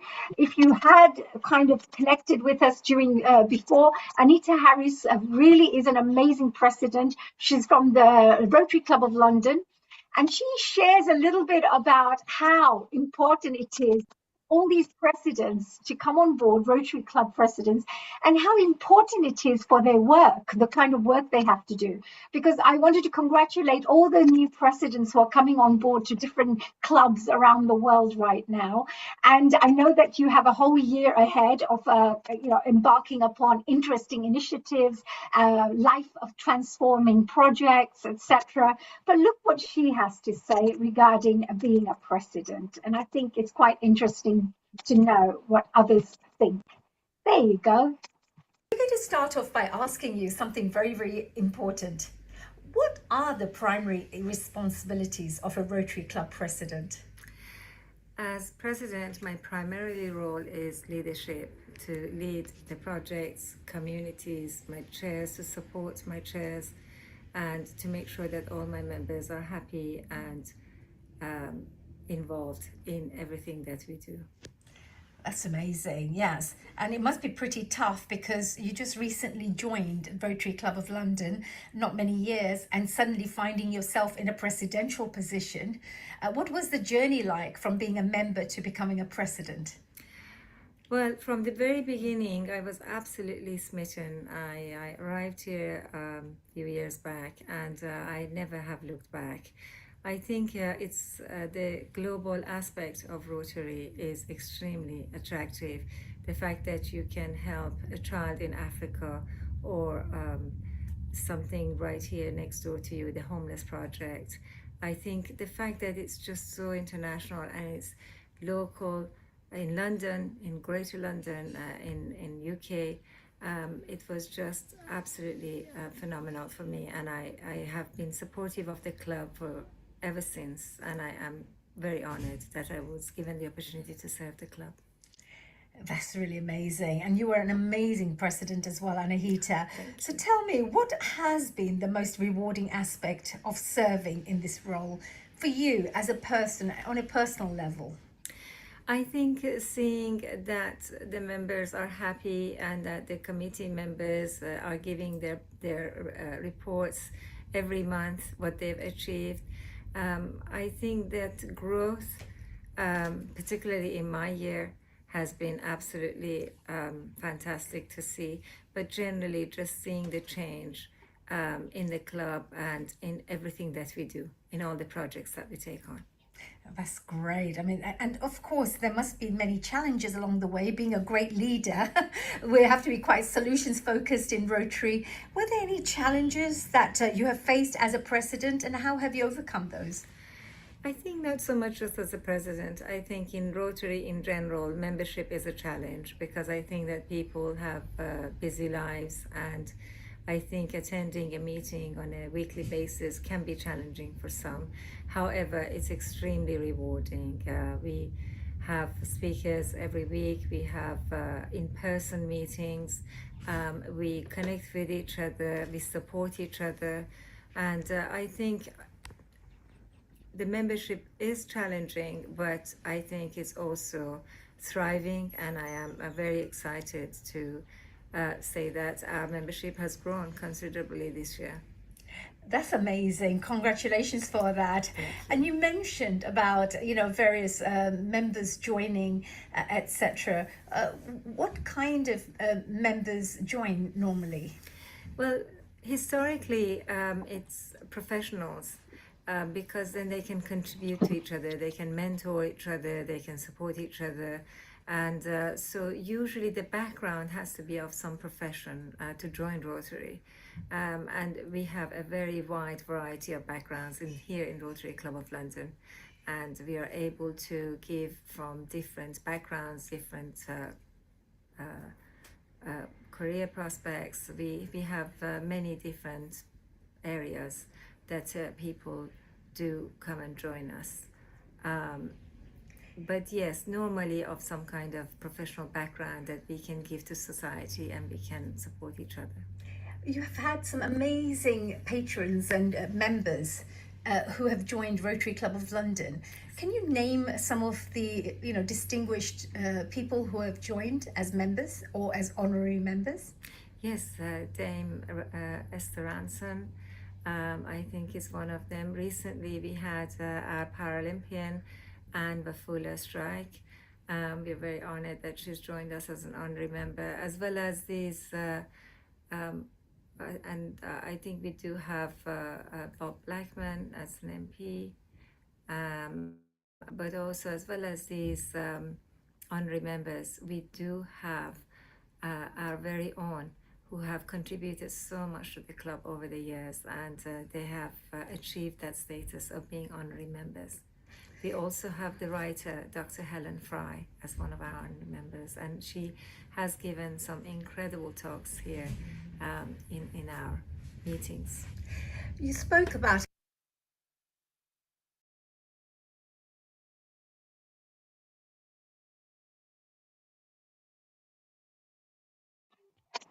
There you go. I just wanted to share the fact that, presidents also have to work. They all have their own types of personalities. They have their own vision. They bring various little projects on board. So I just wanted to congratulate all those presidents who are out there working on, embarking upon great projects. Now it comes to a really exciting part where we are going to be inviting our dear Anil Ghai, our guest contributor, to come on board. Hopefully Anil Ji has landscaped his video. If he's got his video landscaped, that would be amazing. Thank you so much. Dear Anil Ji, we cannot see you. So let me introduce Anil Ji whilst he's coming on board. Anil Ji, we cannot see you. And while I introduce you to this wonderful gentleman who's coming on next, Anil Ghai is a senior Rotarian.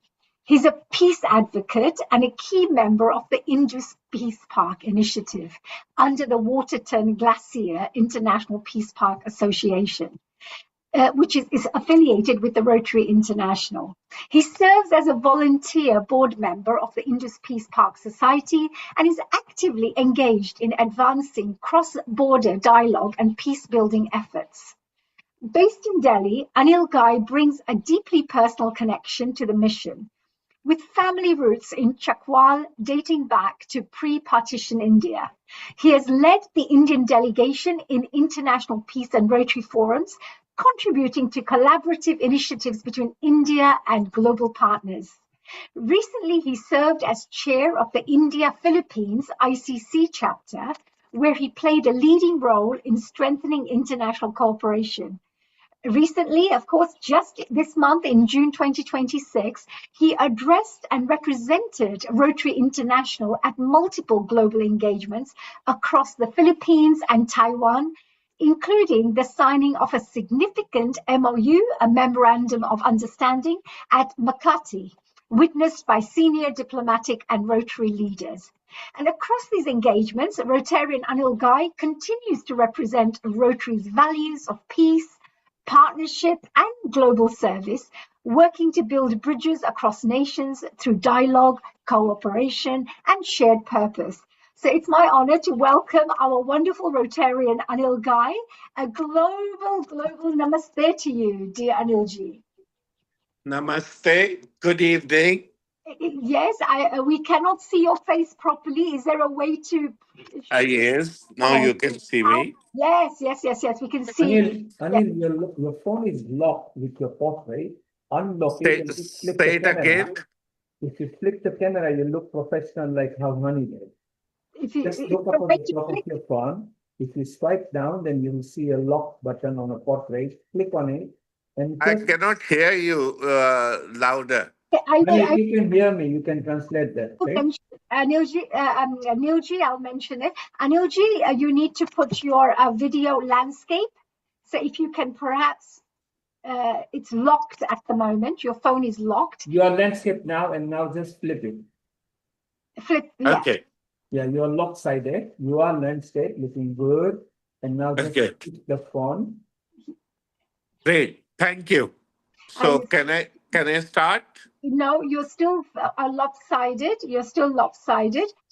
So while we're organizing this and Anilji sorting out the video landscape, let me play something very special for you about Anilji, because Anilji has some very interesting things that I think he's going to be able to share. Here is a special interview that Anilji did with the Peace Exchange Studio. And I found this very interesting of what he shared. So here I am, actually, I think it was around the 4-minute mark that I thought I'll play this. There you go. Let's see if we can hear a little bit about who Anil Ghai ji is, because he works in the field of peace, especially in Rotary, bringing cultures together, bringing communities together, and global audiences together. Well, hello there, Anil. How are you? I'm Sam. I'm quite well. Thank you very much. Good to see you again. Thank you. So, between last year and this year, I mean, it's a long time, but at least Rotarians always, good people always meet. Thank you. So, what brought you to Taiwan this time? First of all, I love to meet my old friends, which I make and which I renewed my friendship when I come to Rotary International Convention. Number one point is that. Number two, this time a very interesting thing happened.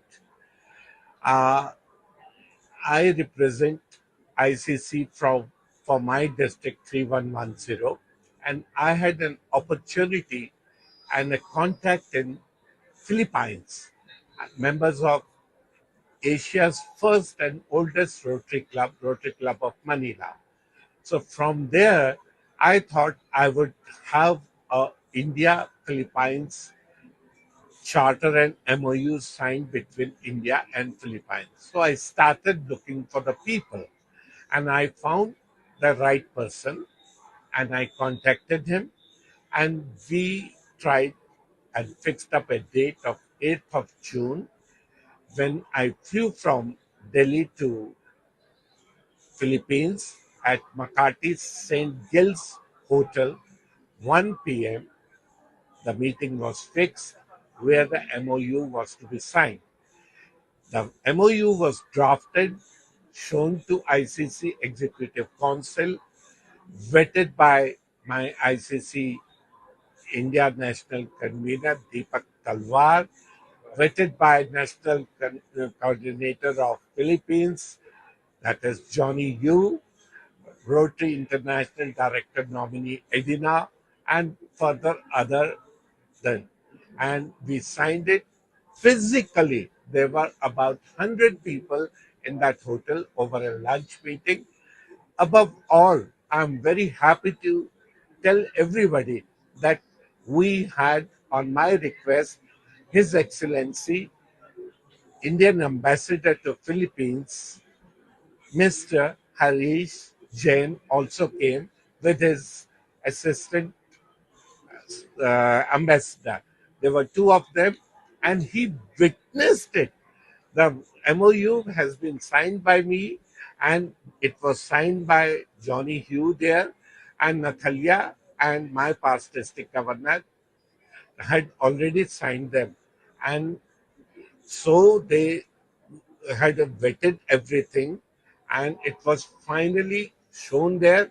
And on 16th, the Executive Council, Natalia will show this there, and it has set a benchmark how to sign ICC MOU. So this brought me to Philippines. We stayed there for 5 days. I attended a Rotary Club of Manila meeting. What a massive meeting. It was an eye-opening. The oldest club, it means oldest. There are people with 3 generations there working, bureaucrats, ministers, whatnot. It holds the country. From there, I came here, and I'm here now with you. Well, what do you think the importance of forming an ICC between Pakistan and Philippines? India. No, it's not Pakistan. It is India. Pakistan and Philippines have no MOU. No, it is India. So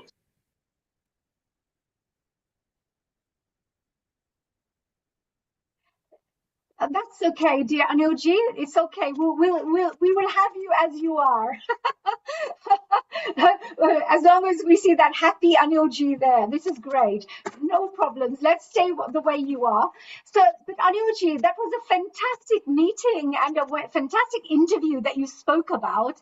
And you were in the Philippines signing a peace MOU, which was really, really amazing. Today, dear Anilji, what would you like to share? I know that we have a fantastic slideshow that we would like to share about the work that you're doing. Would you mind if I could share some of these photos, if that's okay? Go ahead, please. Go ahead. Thank you so much. I mean, this is exciting because all the wonderful work that you're doing, I thought this will be a great way to show. Well, I know today you're going to be talking about the global impact and peace through Rotary. And you're from the Rotary Club of Kashipur, Corbett in India. So welcome, of course. I just wanted to find out, well, this was interesting because we just saw a little clip of you being interviewed, but here are some of the photographs of the MOU of ICC signing. First of all, what is the ICC? And can you tell us a little bit about what's going on here? Yes. It is inter-country committee. Now, to put it very strongly, I would say a couple of years back, all the clubs used to make a sister club. And with one club, they would match everything, their festivals and everything. Then 5 years back, I was made international twin club coordinator. So I was given a task by Rotary International Director from Pakistan, Faiz, to twin 100 clubs of Pakistan with India. Of course, I faced a lot of uh, opposition in it, but we succeeded and we did 104 clubs. That means 104 clubs of Pakistan were twinned with one club of India. So all the club's members were able to talk to Pakistanis, Rotarians, exchange their views, festival, and talk, which brought peace in it. To tell you another example, to add to it, I took about 7 to 8 delegation to Kartarpur. Now, Kartarpur is a place which is 3 kilometers inside Pakistan, and there is a Gurdwara of Guru Nanak Dev. So the government of India and government of Pakistan have agreed and formed a treaty that they give permission for a day visit. That means a person can enter Pakistan at 9 a.m. and has to come back at 5 p.m. He has to come back. He cannot escape. He cannot run away. Counted people are going in and counted people are sent back. So we took our Rotarians and then the Rotarians from Lahore, Islamabad, as far as Karachi, and you name a place, they go. The last group which I sent was having only 30 Rotarians from India, and we were surprised when we had 65 members from Pakistan. So we made it a point that each of Indian would hug 2 Rotarians. That is the only way we could meet. So we took flags, we took sweets, we took pins, we exchanged them. And the peace mission was solved there. The langar was given free, that we sat on the floor and ate the lunch, and everybody was talking only peace. Only peace, nothing else. Yes, we did do the Rotary Exchange, etc., and our projects also. So this is what. Now we come to ICC. Yes. When we were doing club to club basis, so that is what was picked up. And now one country does the same thing with another country. Take, for example, India. We have 40 governors, so we took consent of 20 governors that we are going to Philippines to sign a MOU. We went to Philippines, but we made sure that all the 10 Philippines has 10 districts. So we made sure ourselves, not on Philippines part ourselves, we obtained NOC and consent from each of the governor and took a consent that you would attend that meeting. And 10 district governors were there. The best part, Rotary International Director Edina Sutter was there. And to top up the cream, the Indian ambassador, His Excellency, Harish Jain made it a point, and he signed it as a witness, which is with me. I can show it to you, and I've already sent it to you. This memorandum of understanding was widely acclaimed. It was vetted again, and the past district governor, the chair of International Intercountry Committee, Natalia from Belgium, made it a point to release this in a dinner meeting of Rotary International at Marriott Hotel on 16th on the house, and it was taken as because the next Rotary will be ICC. ICC covers everything. For example, we have taken with Philippines now, it takes care of youth exchange, RILA, family exchange, the projects, the matching grants, each and every festival, they will come here, we will send the team. So it's a complete package with one country. So this is what is happening, to concentrate, not to locate people outside, to send their things to governors. They will circulate among themselves. So it becomes a binding. They will send it to us. It becomes more or less reciprocation. So what we decided that we would send a team, and the same team which goes there will host back in India to us. So this is what is intercountry committee. Is the Intercountry Committee part of Rotary? So is it part of Rotary? Yes, it's definitely part of Rotary, and it has a full-fledged chair of international. Now the next chair on the first would be from South Africa. Presently, it is from Belgium, and it is the best incoming Rotary project, which covers everything in one thing, that is ICC. So this was the part. We caught it early, and we have been working on it. Now we are doing it with Malaysia, Sri Lanka. Now this time it will be trial. And I've had a talk with Pakistan, and to tell you another thing, I will tell you on the open front today, that both the countries were at war. But one thing did not stop. We were not able to communicate. We did not call to each other. The Indians there came back. From here, Pakistani went back. But the South Asian office of Rotary was working 7 days a week, because Pakistan comes under Rotary Asia office, South Asia office. All their grants, their emanation, I would say, or their paperwork, or the charter comes from Delhi. That was not stopped by both the countries. This gives me an idea that the higher people at above still have faith in Rotary, and nobody stopped us. Nobody has ever stopped us. I've been to Pakistan a couple of times, You've done saw so my house. Yes, you've done so many work in different countries. I mean, you've gone to Florida as well, Taipei as well. You've come to London. You travel so much. You go to so many places. How many countries do you connect with through the work that you're doing? Because it's vast, isn't it? Your peace work. Yes. The main piecework of our is been with Pakistan, and I must give credit to Pakistani Rotarians also. They are of the same nature. They also don't want war. I would not blame here anybody, but our work is to do and maintain peace. We had, like you are from Gujarat, you must be knowing, Mahatma Gandhi had a Dandi Yatra. So we covered all the Dandi work where the Mahatma Gandhi went. We covered each point in a ICC marathon. We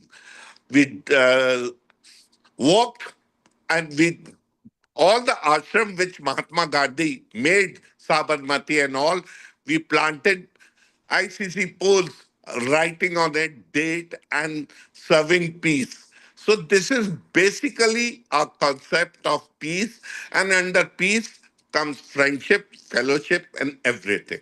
And then everything is covered to the convenience of that country. So this is a immediately a new concept.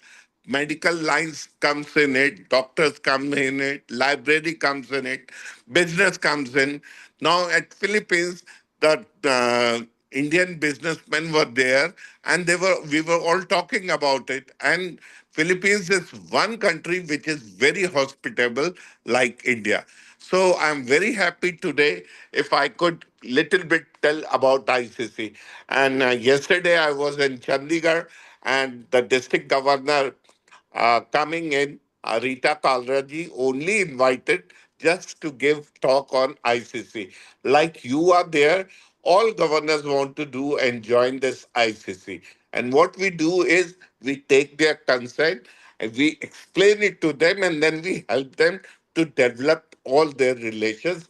We give them addresses, we give them, then each country has a ICC chairperson who does everything and who has all the governor. So he bifurcates the requirement and need. It's a very systematic work and immediate. Within week, the thing is yes or no. No doldrums.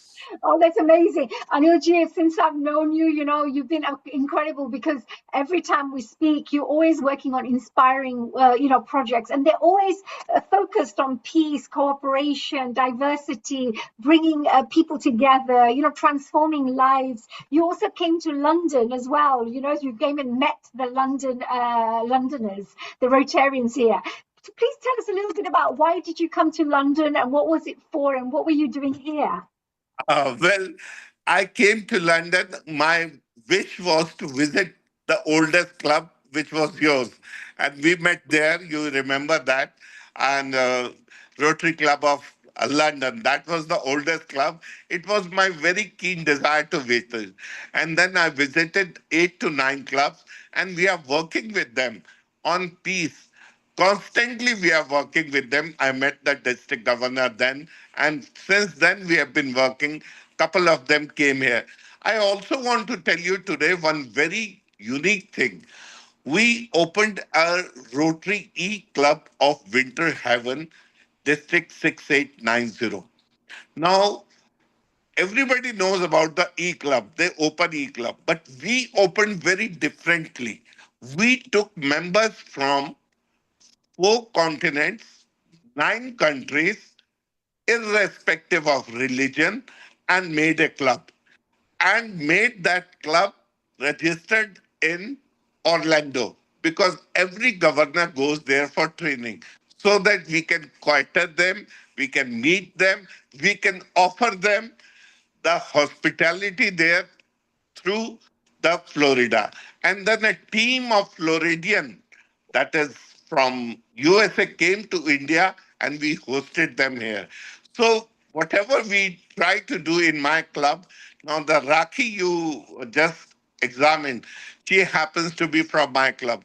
Now when we make member, next time you will be calling a person.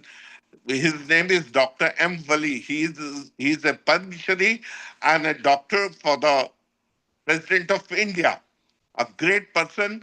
So we select people who are really devoted and who do their work, and we make members. So next time, whenever you come, and another member, the president of this club, also you know very well, that is Sandeep Marwa, who took your interview once. You remember him? He's the president from the first. So he would also be he has a film studio. You have seen that. Yes, and we also. You've gone mute. You've gone muted, Anilji. You've gone into mute. And what Anilji was mentioning, I also ended up doing a Mahakumbh documentary with Sandeep Marwa and his studios, and it was all promoting peace. So, which is great. Are you back, Anilji? Hello. Yes, I'm back with you.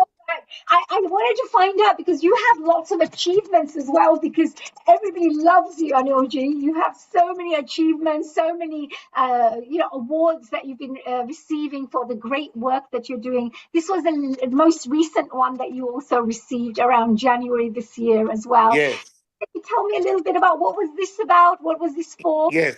An international peace conference was held at Aurangabad. About uh, 320 delegates were there from various countries. There were about 27 countries.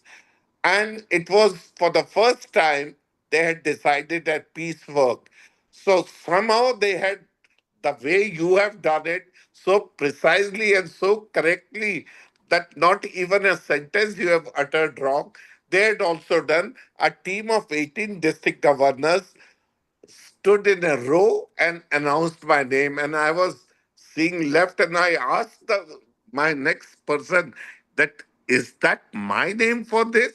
Because I couldn't believe it. I said, what have I done and how do they know it? I'm at a new place. Yes, I did get, and this is that certificate and the trophies they gave me there for the peace. Because Oh. we have been working, our main focus has been peace. Yes, and you're doing an incredible job. And I thought, let me just add this little slide, because when you came to London, we had a fantastic time. And I saw at that time, I appreciated that you're so open-minded. You like understanding different cultures. You like spending time with people from different backgrounds and diverse groups. And here we were with the Brazilians and Ecuadorians and, Colombian people, and enjoying a special day there. What was that like for you? What was that, enjoying a cultural experience of a Still different? tell my friends that it was unbelievable. That kind of cultural extravaganza, probably I would have never seen it had you not been there. And that kind of entertainment or the fancy dress and that kind of thing happening at London probably would cost several $1,000s per person, which you took and showed it to me. And I've been showing this film everywhere. Everybody doesn't believe it. They say, what was it? I said, this was it. And it was fantastic. That is what memory comes. But please, next time when you come, I want to show you around. Another thing, my club is named after Jim Corbett. Jim Corbett has been the biggest hunter of our country, and we have a Jim Corbett National Park where the tigers are protected. So my club is named after it. I'm a charter president for that, 27 years old, and we have been internationally in our district the best club. Ever Oh, since the club has been made, every year we get for the international best club, we have the maximum flag exchanges with the foreign dignitaries. And yes, and that's why. meetings are done. That's why there's Rotary Club of Kashipur, Corbett, India. I wondered what that meant. Now I understand, why you've done it. It's amazing. And, I wanted to show you something, Anilji, because you have a special, knack for promoting peace around the world. Please show me. Yes, and I would like, this is something, and it was a dream of mine. And now that I have the global, working as a global president of International Children's Peace Network, the aim is to bring young people, develop youth leaders, and of course, promote peace as one of the topics within that group.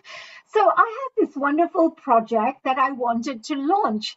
And I just wondered if I can play this song. It's produced by myself. So it's all, I have full rights of this project. But what I wanted to do was to see what you think of this and what our audiences think of it and what can we do about this. This is something I wanted to promote to the world. So here you are. And this is a song called the Unite Us song. The Unite Us song was very important because it is made up of 6 different faiths. Christianity, Hinduism, Jainism, Islam, Buddhism, there's Sikhism. So there were 6 different faiths and 6 different mantras. And we want to promote this in schools around the world to develop friendships amongst people of different faiths. So if you could have a listen to this, and maybe the audience can as well. Our Father, who art in heaven, hallowed be thy name. Thy kingdom come, and thy will be done, on earth as it is in heaven. Give us this day our daily bread, and forgive us our trespasses, as we forgive those who trespass against us. And lead us not into temptation, but deliver us from evil. For thine is the kingdom, the power and the glory, forever and ever. Amen.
There you go.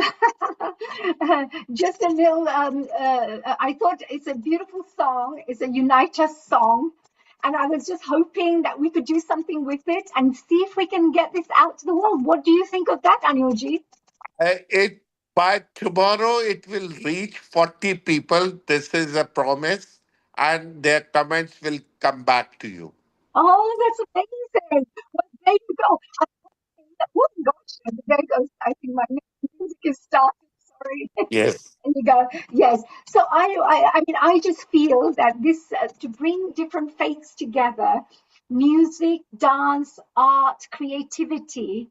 It's such a beautiful way to bring people together because it's about appreciating different cultures, different faiths. As long as we follow the religion of humanity, which is what Rotary teaches us, good values, being a good human being, etc. And that's amazing. And we have our wonderful Dr. Amrita ji here as well. And of course, Anupul ji. Hello and a global namaste.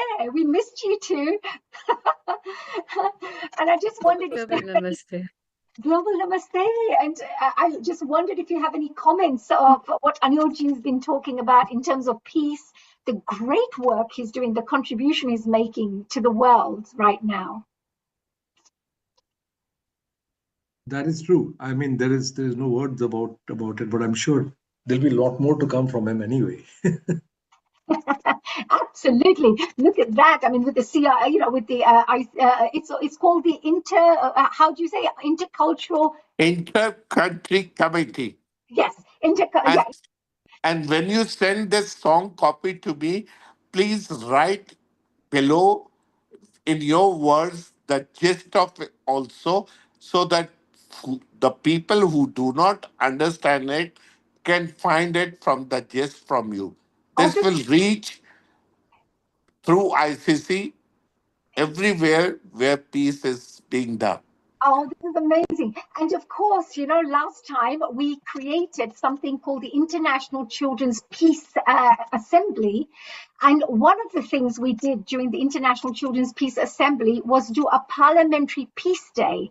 And as you can see, there was about 67 children who had all registered for this 1-week program.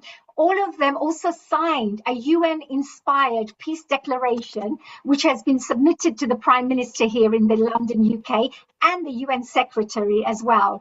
And we are now looking to come to Delhi. To Delhi in December of 2026 with Healing Our Earth is supporting us as well, of course, our platform.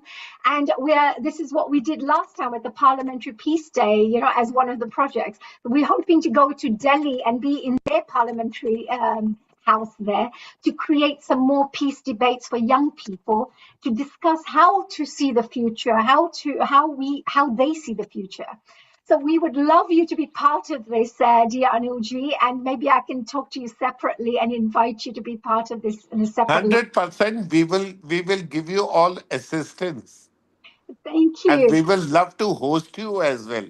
Oh, that's amazing, amazing. Actually, you inspired me, Anilji. We spoke last time and you said if you ever come to India, we will be there to support you. And as you had said that, I decided instead of going to Bulgaria first, we thought we're going to go to Delhi first. Yes. Yes. And you will find the support here. The people are very, very dedicated here, and you will find political as well as Rotary support also. Oh, this is amazing. Thank you, Anilji. Well, it looks like I'm coming to the end of my hosting session. And I believe Dr. Amrita ji, the most beautiful one here, who had a birthday recently. So a happy birthday to you, Amrita. I know that may your light continue shining bright as always every single year for many, many more years, and the wonderful work you're doing. And of course, Anupul ji, as always, you're doing fantastic work. We need to catch up. I will now leave the platform to our dear Dr. Amrita ji to finish off. And I just wanted to say a very big thank you from Dr. Hani Kalaria. I really thoroughly enjoyed hosting today. And I've got a cherry on the cake now that I've spoken to Anil ji, because I'm really getting ready and I'm raring to go with our Rotary project, International Children's Peace Assembly in Delhi. Thank you. Thank you. Thank you very much. Great.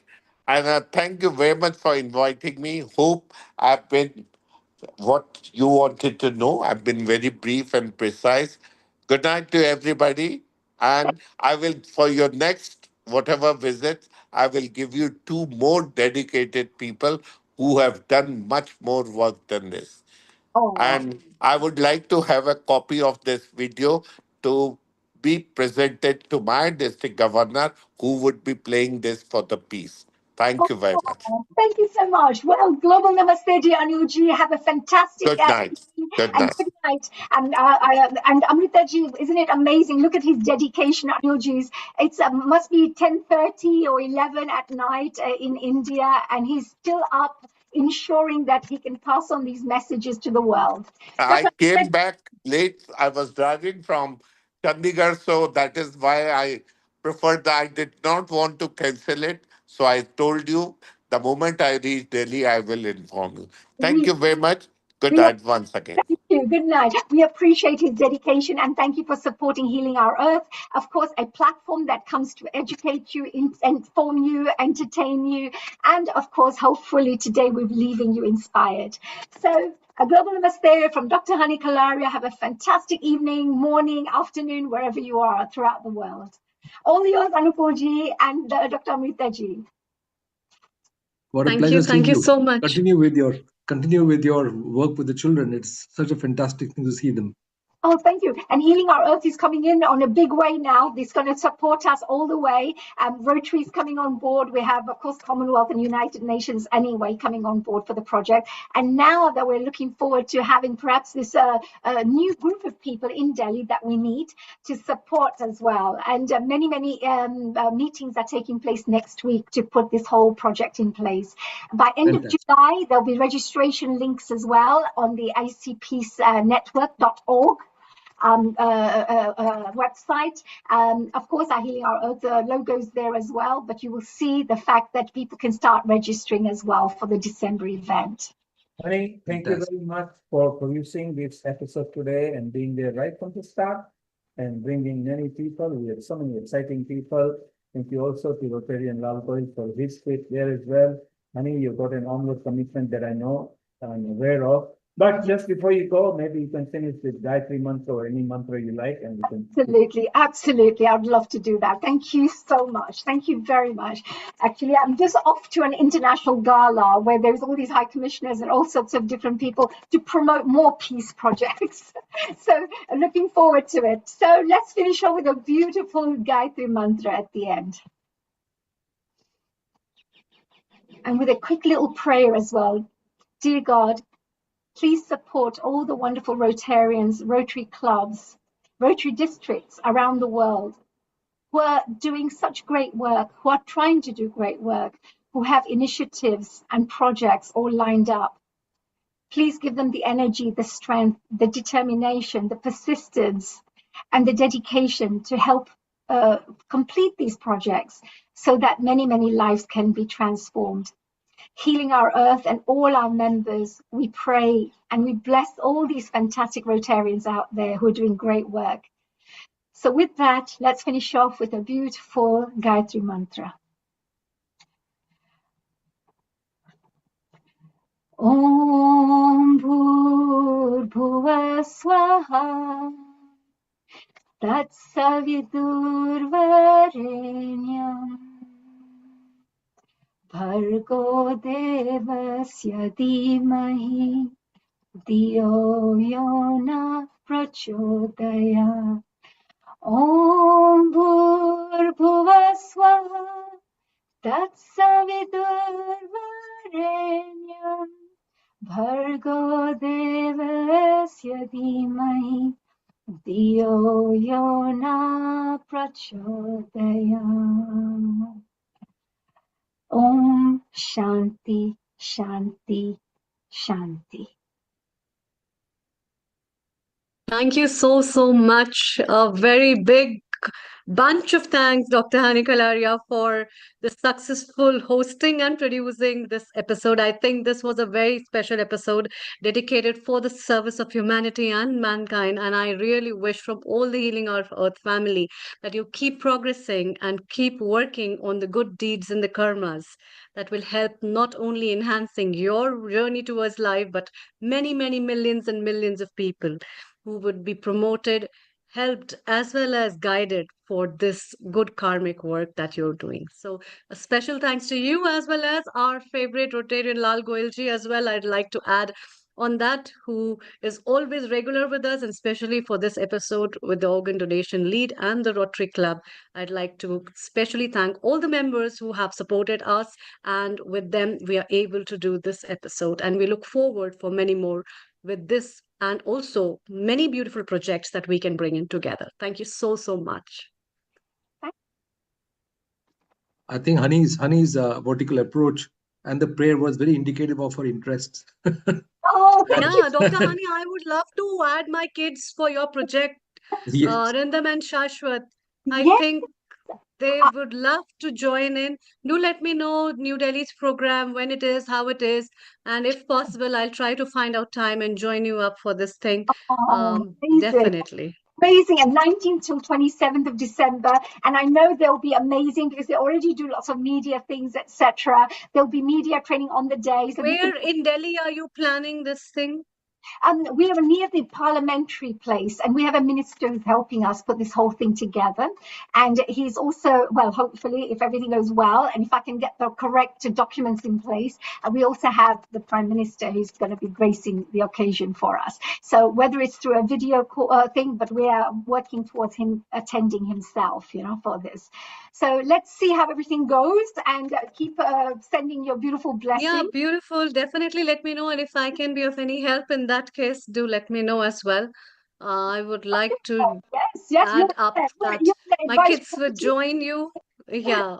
Yes, we have holidays that time. Many schools have holidays, and I would also like to promote it in other schools of India and also children's worldwide, wherever we have our connections, so that more and more children may join this project and they give an idea and insight about how life beautifully is towards a goal of promoting peace world over. Yes, no, it's great because they get training in diplomacy, how to speak on stage, how to voice your points to, in Parliament. They get various types of training as well, so that they can become great future leaders and youth leaders who become young adults, and of course our leaders in society. So we need to give them the full, it's a full training, as we said. But I'm going to leave you with your lovely. I think you're going to all be having a special meeting, so I'm going to leave you, love you, and thank you very much. Anukulji, Amritaji, of course, Hemlataji from India, and Vanessa, who's there with her lovely working away there. Just wanted to say thank you very much. Enjoy your evening, guys. May I now switch off, and may I now log off, guys? Yes, please have a pleasant day onwards. Bye-bye. Thank you. Bye. Thank you, Hemlata ji. मैं आपको दोबारा देख रही हूँ. Second time, I know, and it's also a nice Not second pleasure time, to I meet. think several times. Several times, but the most I remember is you came and the daughter also came. Your daughter also was there? Yeah. My daughter-in-law came. Then another one was my granddaughter came. Yes. I remember. Anahita is a regular part of healing around me. Yes. I have written one small poetry about the healing of the earth. One 2-line poem. Yeah. Healing the Earth and Rotary Club of Organ Donation Awareness. I've just connected this. A legacy of life from wounded soil to bodies strained by grief. We seek the paths that offer true relief. The earth cries out for healing green and whole, while failing hearts cry for a selfless soul. The Rotary Club steps forward, shining bright, to turn this dual darkness into light. By planting seeds, we mend the shattered ground. By giving life, a sacred hope is formed. A donor's gift restarts a failing clock, a selfless bond that time can never block. We heal the planet, share the breath we are given, and leave a legacy of love unshriven. Thank you. Beautiful, amazing. Very nice. Very nicely written, and the words have got a deep meaning. Thank you so much. Thank you so much. Thank you all. Good evening, good morning, good afternoon. It was a fantastic program with all of you. On women, self-care, self-love.